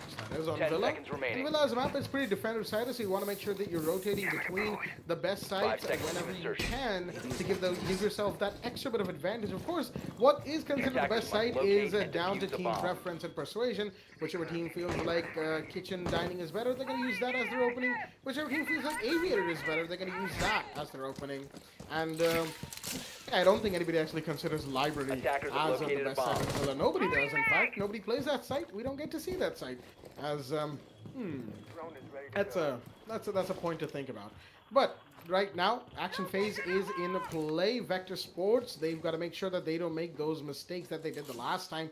They got to cover for themselves. It is a team game after all. The drones and utilities are one thing, but when it comes down to the gunfights, especially when you have the man advantage, you got to make sure that you cover for your teammates adequately. Check with Ash, Risha, he's just making sure that the Valkyrie is on her Intel devices on that phone of hers, right next to the basement statue, and yeah, just chilling, both of them, right there by that carpet. And not much happening right now. Drones coming out from the side of Vector Sports in the meanwhile on the second floor, as two operators are all the way down in the basement. I don't think anybody's roaming on the top floor, are they? I can't see one, as the IQ goes for the Intel clearance, excuse me, utility clearance towards the side of the first floor side itself. Now the roamers from the side of Batship are on the second floor. That is in fact true. Yo, breachers are in. Same the vertical line side, but no, Breach is going to be taken down by Infernus. The C4 comes in for the mute nice and quickly, as that is an early denial, operator denial on the IQ. And that's huge right there. That's a lot of utility that the IQ will no longer take off from the side of the defense. That's a lot of utility saved right there with just one piece of destructive utility being used, as the Valkyrie is still holding down on the basement by the Panther Stairs. Shots coming in from the FO12 of the Ella, as Valkyrie started to do some damage, did some to Skipper, but it's not a whole lot. He's going to have to do a lot more before the Jackal can consider himself in danger. Shoko is holding down from top as the push from Library is coming in. Sam, in the meanwhile, trying to go for the hard breach onto that double reinforced wall of the of the site, as Dash is a little too late to go for the impact take. He won't be able to, as the Ash is going to do a wide spray, trying to clear out the side of Laundry. Won't find anybody, of course. Nobody's playing in that particular region. Nothing big coming out quite yet. The LSF12 doing a little bit of damage to the ceiling.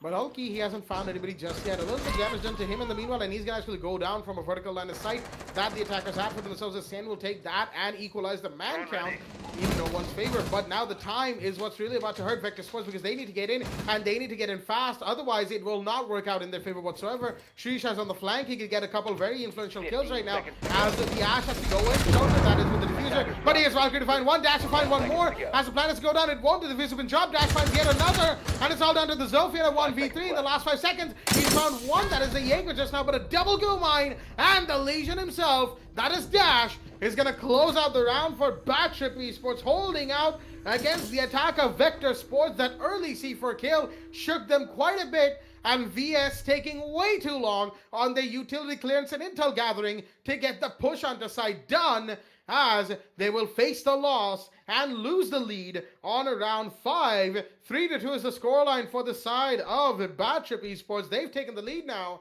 and they're going back to second floor AVG on the last round before roll swap, round 6. A really great hold coming in from Dark Lord himself, playing as the Valk as he takes out three of those important operators. A really great play indeed. With that BTE getting 3 wins on defense, will he be able to get the fourth defense indeed? Because this is the last round for BTE to go on defense on map Villa against the team of Vector Sports. So we'll be seeing a 6-pit yet again as Cyan changed Defenders, protect your bombs the from being operator defused from by a specific attackers. operator to the Montaigne. Now, if BTE gets that one specific win on round 6, it is going to be huge because Vector Sports, since they've only won 2 rounds on attack, the role swap comes in where they have to go on defense. All they need for Better Esports is win a total of 3 to 4 rounds, in which we actually did see Dark Lord on the previous round on map Constant, where he actually did get a total of 24 kills. But will it be able to be on the same spot this time, since they'll be defending on Aviator Room, and Hulky very confident with the effort 12 shotgun. We did see him get those 2 important kills when he was defending on second floor Trophy and Dark Lord. Attackers are He's moving just out trying to make locate a sure bomb and defuse it. that the crouch rotation works in on both the sides of the games room, giving them the opportunity that they need. So we'll be seeing Dash, he's going to be holding on from the 90s hallway, A bomb has and been one of the located. deployable shield being used from none other than Infernus himself. The Womai very powerful at that specific position. It's going to be using his deployable shield and a lot of mag systems to make sure that they won't be able to push in on the side of reading room as best as they can. Goomans being thrown on the reading room just to give the intel on whether they've arrived on the site or not, giving that the opportunity that they need.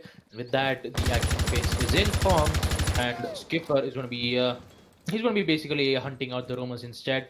Currently, there is Shrisha, who's playing right from below the piano room, hopefully to make sure that they won't be able to push in or make sure that the flank coming in from Battery Esports would be successful. Since both of them are holding on one specific angles to make sure that they've got each of their operators' backs, Battery Esports, they just have to wait for the inevitable in which the execution phase comes in on the side of Vector Sports. Hopefully, to take out one of those operators as best as they can. They're just hoping to find out any weaknesses that comes in from Battery Esports, as one of the breaching charges are being used to take out one deployable shield on the side of Trading Room, giving them the push, an axis of push coming in as the it's quite surprising to see. It's very genius of the Ash using the breaching charges to use it right from below itself, because if they tried to directly use from the reading rooms itself, the ADS would have caught the breaching charges, in which it did not work out. Drone Work eventually be able to find exactly where Srisha's location is. He will be able to get one, but Skipper with the instant trade as he takes out the rumor. Still needs to be careful that there is 2 players been holding in, but Skipper has actually got it covered. Gets 2 kills in his name, make that 3 as Skipper actually gets 3 kills, and important kills indeed, giving them the entire controls of 90 hallways to Vector Sports' favor. But still needs to be careful on the 90 hallway where Dash is playing on, but they don't have enough amount of man count. Goes for the aggressive run out, but Dash will eventually take the life out of Beaver. But that instant information immediately comes in, and that's where Skipper comes in with the quad kill. Will he be able to get the 5th kill against Hulky? Only time knows, as Sai will eventually get the intel saying that he is playing on the side of Games Room with the FO12. Well, the only question is, will Skipper be able to get the ace, or will Cyan steal it off from him? Only time will tell. And with that, for Hulky, it is it's basically a 1v3 situation for him, where he needs to defuse the bomb at that specific round of time. It's basically just a lot of intel been coming in, a lot of disturbances coming in from Cyan as he's basically playing with them. But here comes Skipper with the shot. He won't be able to get the shot indeed, but Hulky is very problematic all by himself. But Cyan will be able to take that last kill against Hulky, giving Vector Sports the win that they require, winning round 6 on second floor Aviator Room. And I believe that both of these team scores are equalized as we proceed to round 7. An interesting round indeed.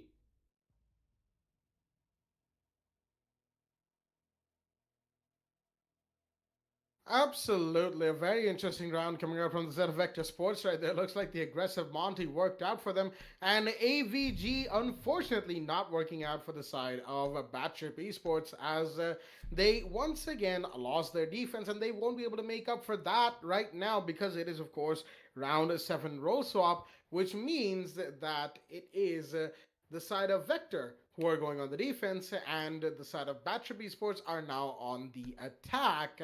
As we got the Blackbeard coming in from a Dark Lord, bringing in that Navy SEAL, while AVG is the side of choice. Once again, we're seeing a lot of AVG here, ladies and gentlemen, and understandably so. It is still a pretty decent sight, no matter what Battery Esports' record would tell you.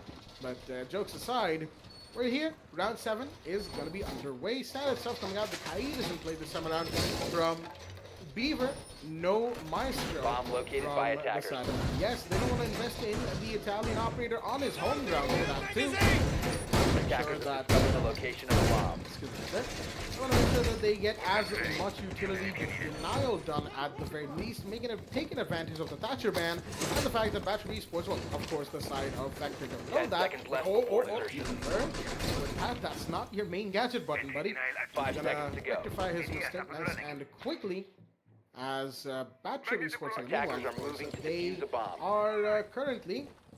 They don't have an IQ either. They're gonna have to rely on some vertical plays from the Zotac. You have to take down the electric claws. As soon as they find out where those electric claws are placed, and it's not like an IQ is a massive saver. You can save your utility right. The Ash or the Zotac won't have to use their breaching rounds for a vertical play. They'll be able to use them elsewhere while the IQ takes out the electric claws because those floors are breachable where they have been placed. But regardless, it's not something that BT have brought in, so I'm going to stop talking about that for the while. There we go. Blackbird's already inside of the building, nice and quickly. As he likes to do. And the Ash is here on the hallway. Finds Skipper very quickly, but the Skipper comes in from Shulker as he's going to take the refrag onto Shrisha. A tad unnecessary, but of course he did not know that he got the down because of the point system being off, ladies and gentlemen. And that is why you never make that assumption of the operators down when you don't know and the point system is off. C4 has been taken away. Shulker, of course, using that to what he thought was the best of its ability, utility right there. There's a Blackbeard playing inside a statutory in the meanwhile. Good coming in nice and quickly as, oh boy. Shrisha, he swung wide really quickly. 5-speed Ash. The meme is real. As now, Blackbeard's holding an angle. Shuckle's going to take a bit of damage right here. Not a whole lot. He's not below half HP. Darklord still holding. He's looking at the bomb. He's inspecting every element of it, as he's also covering 90 hallway as well.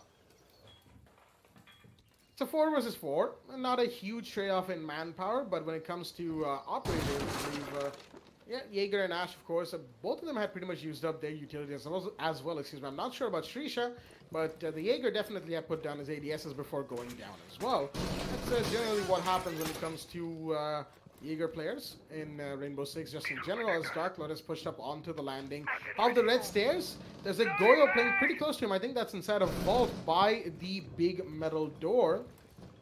As Dark Lord is going to slowly peek, but there's a prone peek from the Goyo right behind the couches. Probably going to see his shield take it out, give him a little bit of a scare, or his toes. I think Shulker could have seen his toes right there, but decides not to go for the shot as he's just holding down a pretty tight angle. Zotac coming in as well. As Sane's going to take a lot of shots because of the Vulcan shield being blown up, and there's Hulky to finish him off. Saiyan goes down. Vector Sports have lost a man, as slowly but surely Battery Sports are consolidating their push onto site. There's a plan coming in from Dash, and there's no C4 to deny him. The Goyo rises, and he's going to be taken off, and there goes the Kaid as well. Darklow with a double. Will he find a triple? Yes, he will!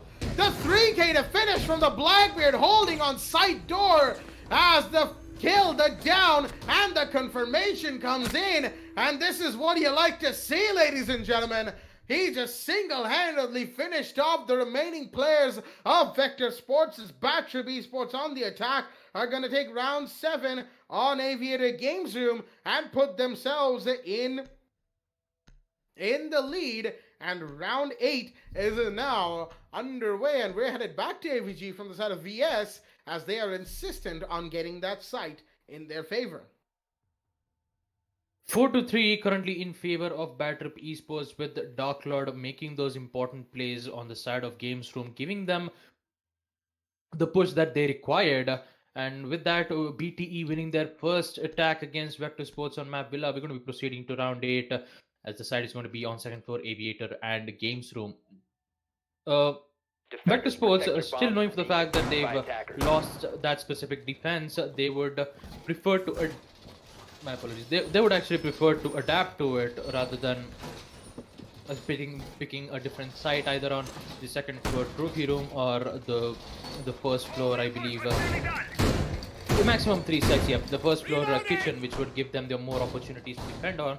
But looks like Vector Sports have decided to pick the specific side instead. I'm not going to make a lot of doubts about him. I just quite understand that 10 seconds to so go. it's very difficult to do it, but still we're going to be progressing the action phase after this. Dark Lord with those important kills, playing as the like on the previous round we did see him getting those 3 important kills as the Blackbeard. This time will it work out yet again? Only time will tell. As we're going to be seeing 2 of the players on the side of Battery Esports spawning on the side of a fountain, so I believe they might take a lot of opportunity to drone the entire side of the statuary or bedroom to get that specific control. Hopefully that they can be able to push in on the side of the landing room and not on the side of reading room. I believe it's a good push. I wouldn't say that it's a bad push coming in, but the only problem that they do need to be careful about is the Ash herself. Shrisha, he actually did get that first important kill as he takes out a Skipper on the landing room. Will it be the same fate yet again? Only time will tell. A drone was coming in. Unfortunately, they won't be able to find anything, but it's quite unusual to see all 5 teams. Basically, they're just heavy anchoring that specific site, so giving BTE an opportunity to hold, get control of those specific angles, especially on the side of trophy room. Dash and Hulky already seeing that the whole site is clear, they would eventually do their work of going in. So the main objective for Team Vector Sports, I believe, is to just waste a lot of time, in which it is quite working well on their favor. We did see 3 of those reinforcements being used on the side of statuary wall, basically to confuse the attackers, knowing for the fact that there should be at least 1 operator holding on that specific time. That mind games is actually working out quite well, as they've lost quite a lot of minutes. And currently Battery Esports having a total of 1 minute and 16 seconds left. They have absolutely no idea on what to think of. Knowing that it's clear, they will eventually push in, as Jet, the new Ash, pushing on the side of 90s hallway, getting the control indeed. The only problem is that there is 3 operators, I believe, holding on the side of 3 operators indeed holding the side of the Aviator rooms, which gives a lot of strengthened defense. Even though if 1 operator goes down, the trade will immediately be an effect. And I believe after 30 or 40 seconds, the push will immediately comes in and go for the attack as best as it can. You need to be careful because that deployable shield is being destroyed by Ash's breaching charge, giving it's quite working quite well out in their favor, as BTE has wasted a lot of time on them. With that, Dark Lord still holding an angle, as one of the smoke canisters is being deployed on the side of Games Room, giving them no entry indeed, as Sam with the first frag taking out Srisha on 90s hallway, giving them the opportunity to not have to worry about the 90s hallway. C4 comes in. Will he be able to connect? Yes, it does. Shulker and Skipper getting those 2 important kills, as Dark Lord has to go for the plant. With the Infernus holding the angle, hoping to make sure it's not going to work out. It did. Another C4 comes in, immediately taken out, as Infernus will go down indeed. A really strengthened hold coming in from Vector Sports, as they're going to be winning round 8 on second floor Aviator room.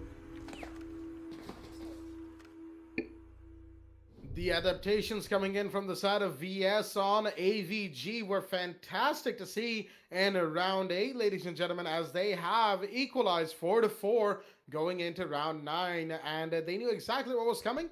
They knew that the fact that Battery Esports would be using the Ash for a little bit of a distraction while the Blackbeard came in to go for the plant, at least cover while someone else went for the plant, that is. But unfortunately for the side of Battery Esports, where they didn't Where they didn't do the same thing is they couldn't get an early kill, and going for the plant right then and there with all 5 Vector Sports players alive meant that they wouldn't have as much of a good time getting the plant off as they did back Attackers in need to round locate 7. and defuse bombs. Right now, having one AVG, they're going to be heading, that is Vector Sports, they're going to be heading to Trophy and Aviator on round 9, as it is the equalized scoreline for the 4. And slowly but surely, the way this match is going, overtime is looking more and more like a possibility, ladies and gentlemen, as it is, it's going to be a pretty interesting round. Whoever takes this round gets one step closer to match point and one round away from match point after this, and it's either going to be Battery Esports or Vector Sports. Seeing the way this match has gone, it's kind of hard to tell who that will be, because it's always either been Vector Sports taking the lead and Battery Esports equalizing, then taking their lead, and then Vector Sports equalizing again. Stop worrying about grenades now. So, yeah, that's Attackers pretty are much moving out to how locate this a match has bomb. come so far. It's been the rundown on this game, as round 9 is already into action phase of the Battery Sports. They got to make sure that they get their drone working. More importantly, they got to make sure that when they need those early frags, they get them and not allow Vector Sports to settle in the slightest, because when Vector Sports settles into their defense, and when they're allowed to settle into their defense, into the positions that they'll end up taking right towards the plant, that's when they're at their most comfortable, and that's when they're at their hardest to take Attackers have out. located a bomb. Sam's going to be holding down in the statutory room with a shield on the Omai, holding on to the side of the bedroom entryways and a little bit towards the closet as well. There's Beaver for support.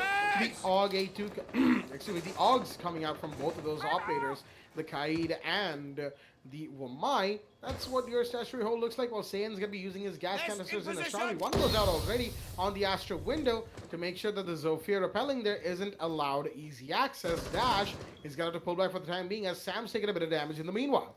It's low on HP, though. Wamai trying to contest on bedroom. There's an upside down repel. He has a headshot lined up, but he's going to pull away, try and peek that. But it's not going to do any damage to Dark Lord, as, yeah, it's a little bit of a stalemate. A Mexican standoff? No, not quite. I don't think a Mexican standoff involves somebody upside down on a rappel. But, yeah, I digress. Joe's going to be taken off the board from the side of the defenders. They want to make sure that the holes are spotted out. And oh, Sam with the connect on Dark Lord's head is going to start things out by taking the sledge off the board. But Dash is going to take the kill onto Beaver instantly. The Kaid goes down, as that is your man trade between both of these operators. Both of these teams, excuse me. 4 versus 4 is the current situation, as Shulker and Skipper towards the side of the 90 hallway. They've been uncontested so far. Hulky, he knows that there's players playing around the 90 hallway area. The IQ with the 5-2 commando.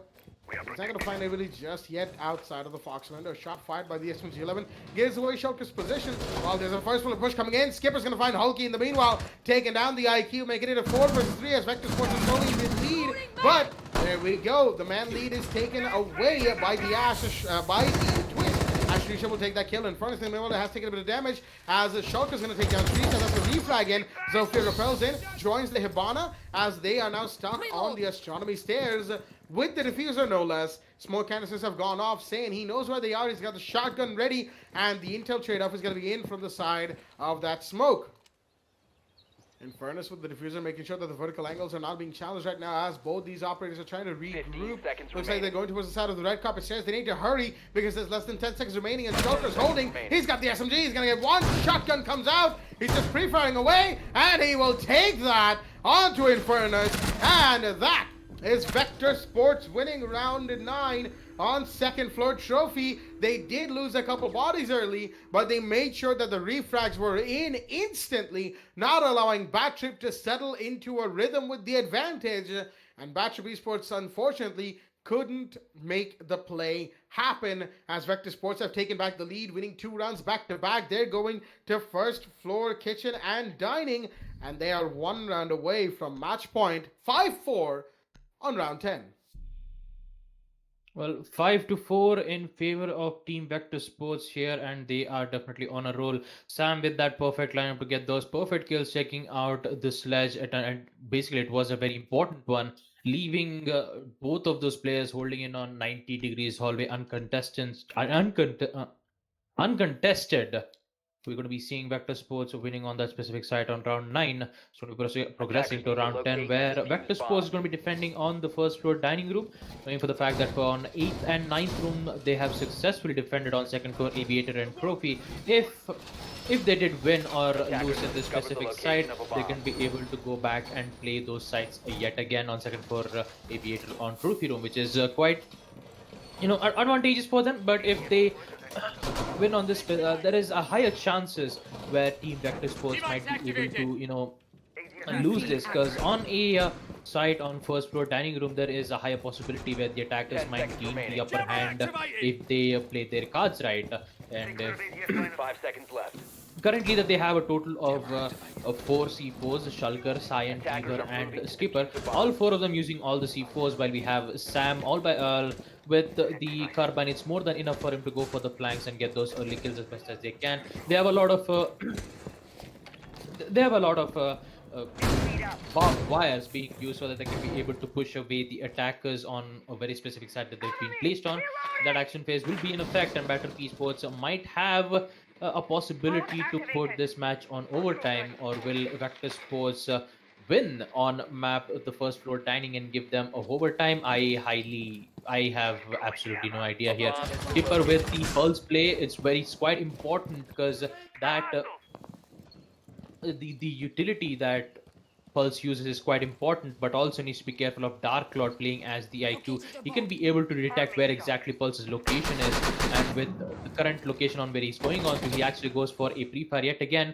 It's better for Skipper to not use his cardiac sensor for now, as he's being detected from IQ's IQ scanner. Cyan playing on the side of red stairs, hopefully to make sure that he won't be able to, he's just waiting for that flank waiting to happen, but we still don't have that perfect callouts just yet. A lot of great black eye cams being used, one to watch the stairways of the main stairs, I believe, to see whether if the attackers are pushing in from that specific direction. But Skipper, he'll be able to detect one which is arriving on the basement stairs, and for Vector Esports they really need to be careful on that specific side. Sam on the other hand playing on the side of the bedroom to hopefully get that surprise out of nowhere with that vertical angle being played here. But Skipper, he wants to, he actually went for the peak, making sure that he would be able to get those perfect kills, but unfortunately he is just going to do the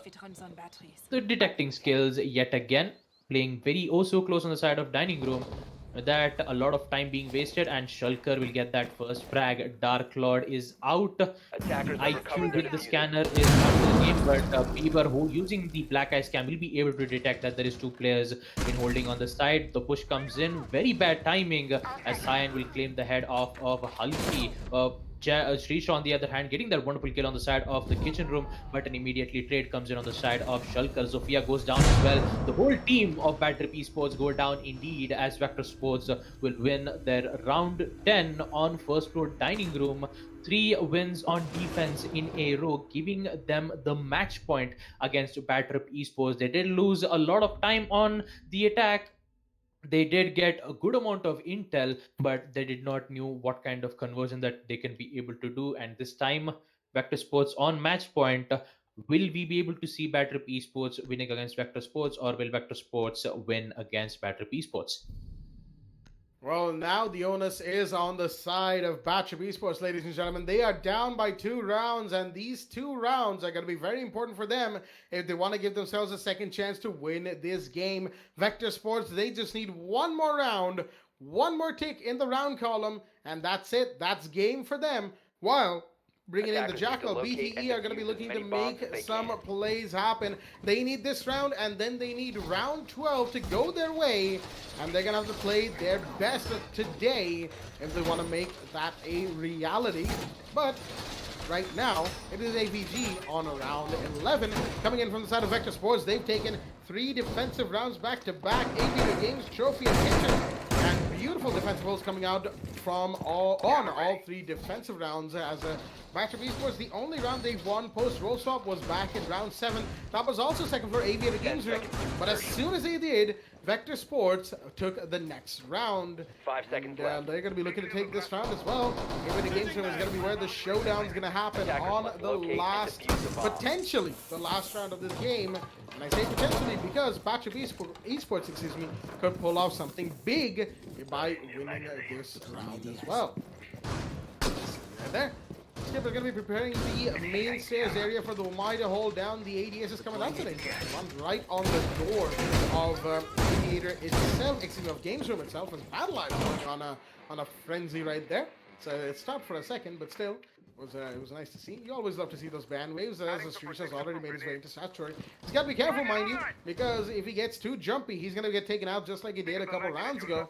He's already pushed on to Located by landing, attackers. and he's very, very close to sight. Quite close to sight, not very close to sight, but still, he's close enough to be called close to sight. Zotac is going to make an angle down onto the red carpet hallway as Intel's going to be used. Jet the New Ash is going to be droned in. Shrisha, that is, on the 90 hallway, making sure that his flanks are clear, while the rest of the attackers are going to filter in behind him. Shots being fired to try and take out the drone. Dangerous going to make open the hatch inside of Study, but no, he was unaware of the Ash's position, and that's a little unfortunate. Your smoke is down. That's a big drop right there from Vector Sports. A little clumsy from Saiyan right there, as unfortunately he had no intel to know the fact that Shrisha was already in landing behind cover. Tried to rotate back into sight. Unfortunately, he's on the board as it's a 4 versus 5 right now, and Batchup Esports are holding on to this advantage. They're trying to get comfortable with it, and they will manage, at least try to manage to make sure that they keep it this way for 4 versus 5 in the favor of Batchup Esports. Vector Sports down a man. Nothing quite coming out though, as it's once again in a bit of a standstill. Vector Sports is slowly getting comfortable with the positions that they need to take. They know what's going to happen. They know that they're going to come in for the plant any second. Now Dash is taking a bit of damage, but it's Infernus with the Infernus who's got the diffuser, as he's going to have to make his way towards site pretty soon as well. 90 hallway moves first. There's a repeller who's been spotted. The Jaeger swings wide. Does a bit of damage to Dark Lord, but not a whole lot, as the Jackal scans are going to come onto one of the defenders. C4 comes in from the mute, not going to find anything, as Kaid Beaver is still holding on to his. And now the Vault George plan's going to come in. No, Dash has been downed. Ash Shulk is going to take one out to Hulky, dropping the Jackal. The Jaeger's going to drop one more. The Sledge is off the board as Batchup Esports are collapsing, but there's a refrag onto the Jaeger to come in from Shrisha. The Ash, who's made his way into sight in Furnace, he's coming in for the plant as Dash has been revived. In the meanwhile, 20 HP on the man. This is going to come in. It's going to climb the planter. It's a 3 versus 2 right now. Shrisha's low on HP, so is Dash. Dash is the man going for the plant. Shrisha's got to cover. Dash might be able to get the plant off if he manages to hold on. But no, there goes the Ash. And the kill is confirmed on the Zolfia Shulker with the triple kill. Is going to make sure that there are no attackers alive to hold down the post plant. Beaver, of course, is going to take his life and take the counter defuse points for himself as well, as Vector Sports is going to win round 11, deny the side of Batchup Esports any sort of comeback potential, and they're going to be your victors here on the map of Villa, ladies and gentlemen. 7-4 in their favor, and what a game coming out from both of these teams. It was a valiant attempt from BTE, but at the end of the day, Vector Sports proved victorious, 7-4. With all of that being said, we are going to be closing out this first stream here, ladies and gentlemen. We'll be back with another one with 2 more very, very exciting games for all of our viewers at home. Lots of siege action coming on the other side of this tiny, tiny break, as we'll come back with the games of Oh Yeah versus Instinct Esports, and once again, Oh Yeah versus Team Area 69. Both of those teams playing their second game to round out the day, as we are going to round out this first stream right here, right now. Thank you to everybody for tuning in. We'll be right back in just a moment. Stay tuned. What's up, guys? Captain Arya from the Esports Club here with some pretty awesome news. Now, as you probably know, we've been running the WD Black TEC League for Rainbow Six Siege, powered by LG Ultragear, for the past few months. As we come into August with our final season of the league, we wanted to celebrate with you guys who have made this an amazing experience and an extremely successful esports event. We've teamed up with some of our favorite partners to give away an entire esports PC for one lucky viewer. Yes, one of you is going to take home a complete PC featuring some of these awesome parts. First up, we've got the LG Ultragear 27GL 650F gaming monitor, 27-inch, 144Hz, 1ms with an IPS panel to make sure you're at the top of your esports game without sacrificing picture quality. Then we've got an amazing lineup of accessories coming in from HyperX to make sure that you're always on top of your game. Cloud Stinger Core gaming headset. For the keyboard, you've got the awesome HyperX Alloy FPS RGB mechanical keyboard. Then your mouse is the HyperX Pulsefire Surge. It's got a brilliant RGB all around the mouse. For the mousepad, you've got the HyperX Fury S. That is the speed edition of the extended mousepad. And then of course for your memory, you've got the HyperX Fury RGB RAM. You've got 16 gigs at 3400 megahertz. Next up, we've got the WD Blue SN550 NVMe SSD to make sure you're spending as little time loading and booting up and spend more time gaming. And then of course, at the heart of this PC is the Ryzen 5 3600X CPU. Now, as you know it, at the heart of every gaming PC is a great GPU. So we've teamed up with Zotac Gaming to give you a brand new RTX 2060 because frames win games and there should be nothing between you and top of the line performance. Next up, we've teamed up with NZXT, who make some of the best and most premium PC components on the market.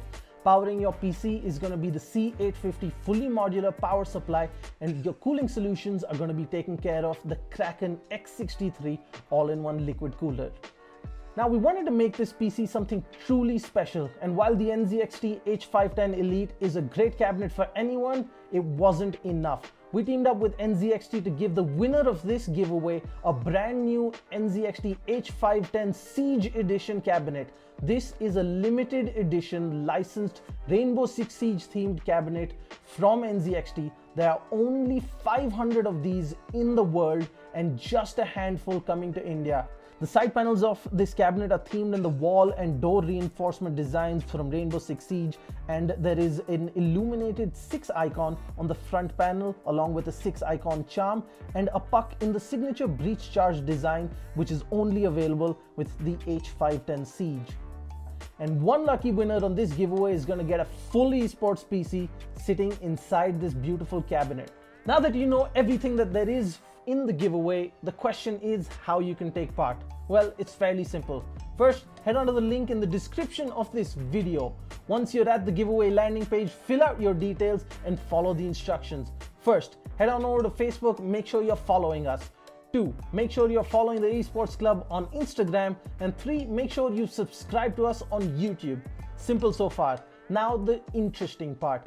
In a 1-minute video on Instagram, tell us why you deserve this epic new PC from the Esports Club and all our partners. Make sure you follow the instructions carefully, use the right hashtags, tag the right accounts, and you can be one step closer to winning this epic setup. Now that's it guys, just a little bit of work and you can be one step closer to getting yourself your dream PC. I'm Captain Arya and this is the Esports Club, and we hope to see you in our next tournament.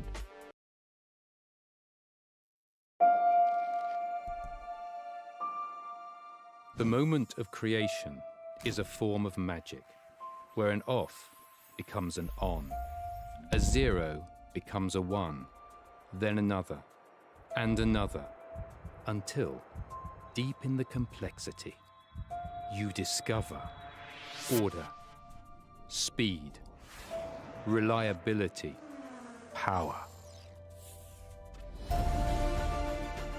Experience the WD Black NVMe SSD.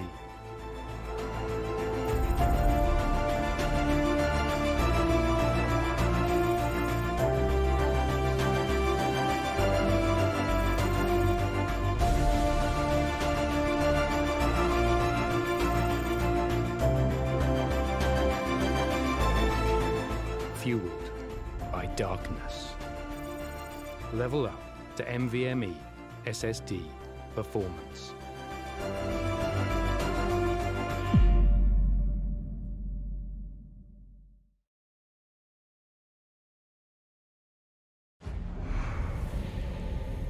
Numerous forces aimed at the Earth.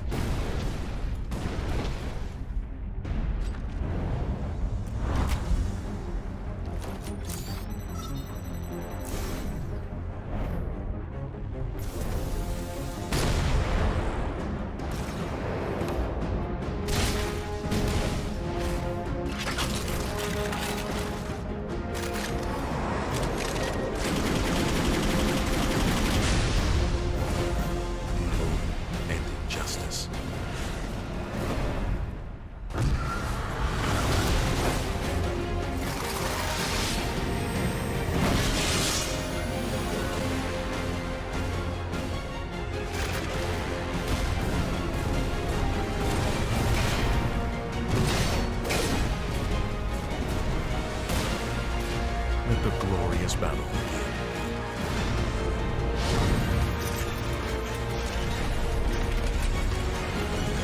Geared up for victory. LG Ultragear Gaming Monitor.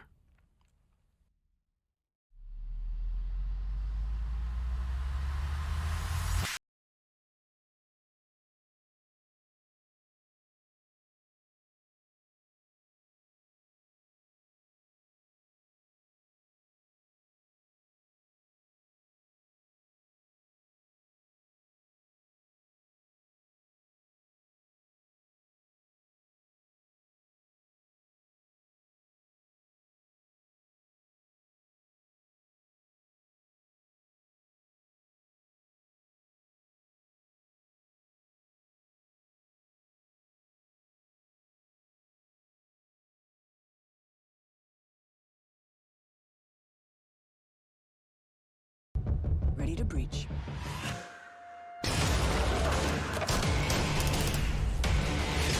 Go, go, go!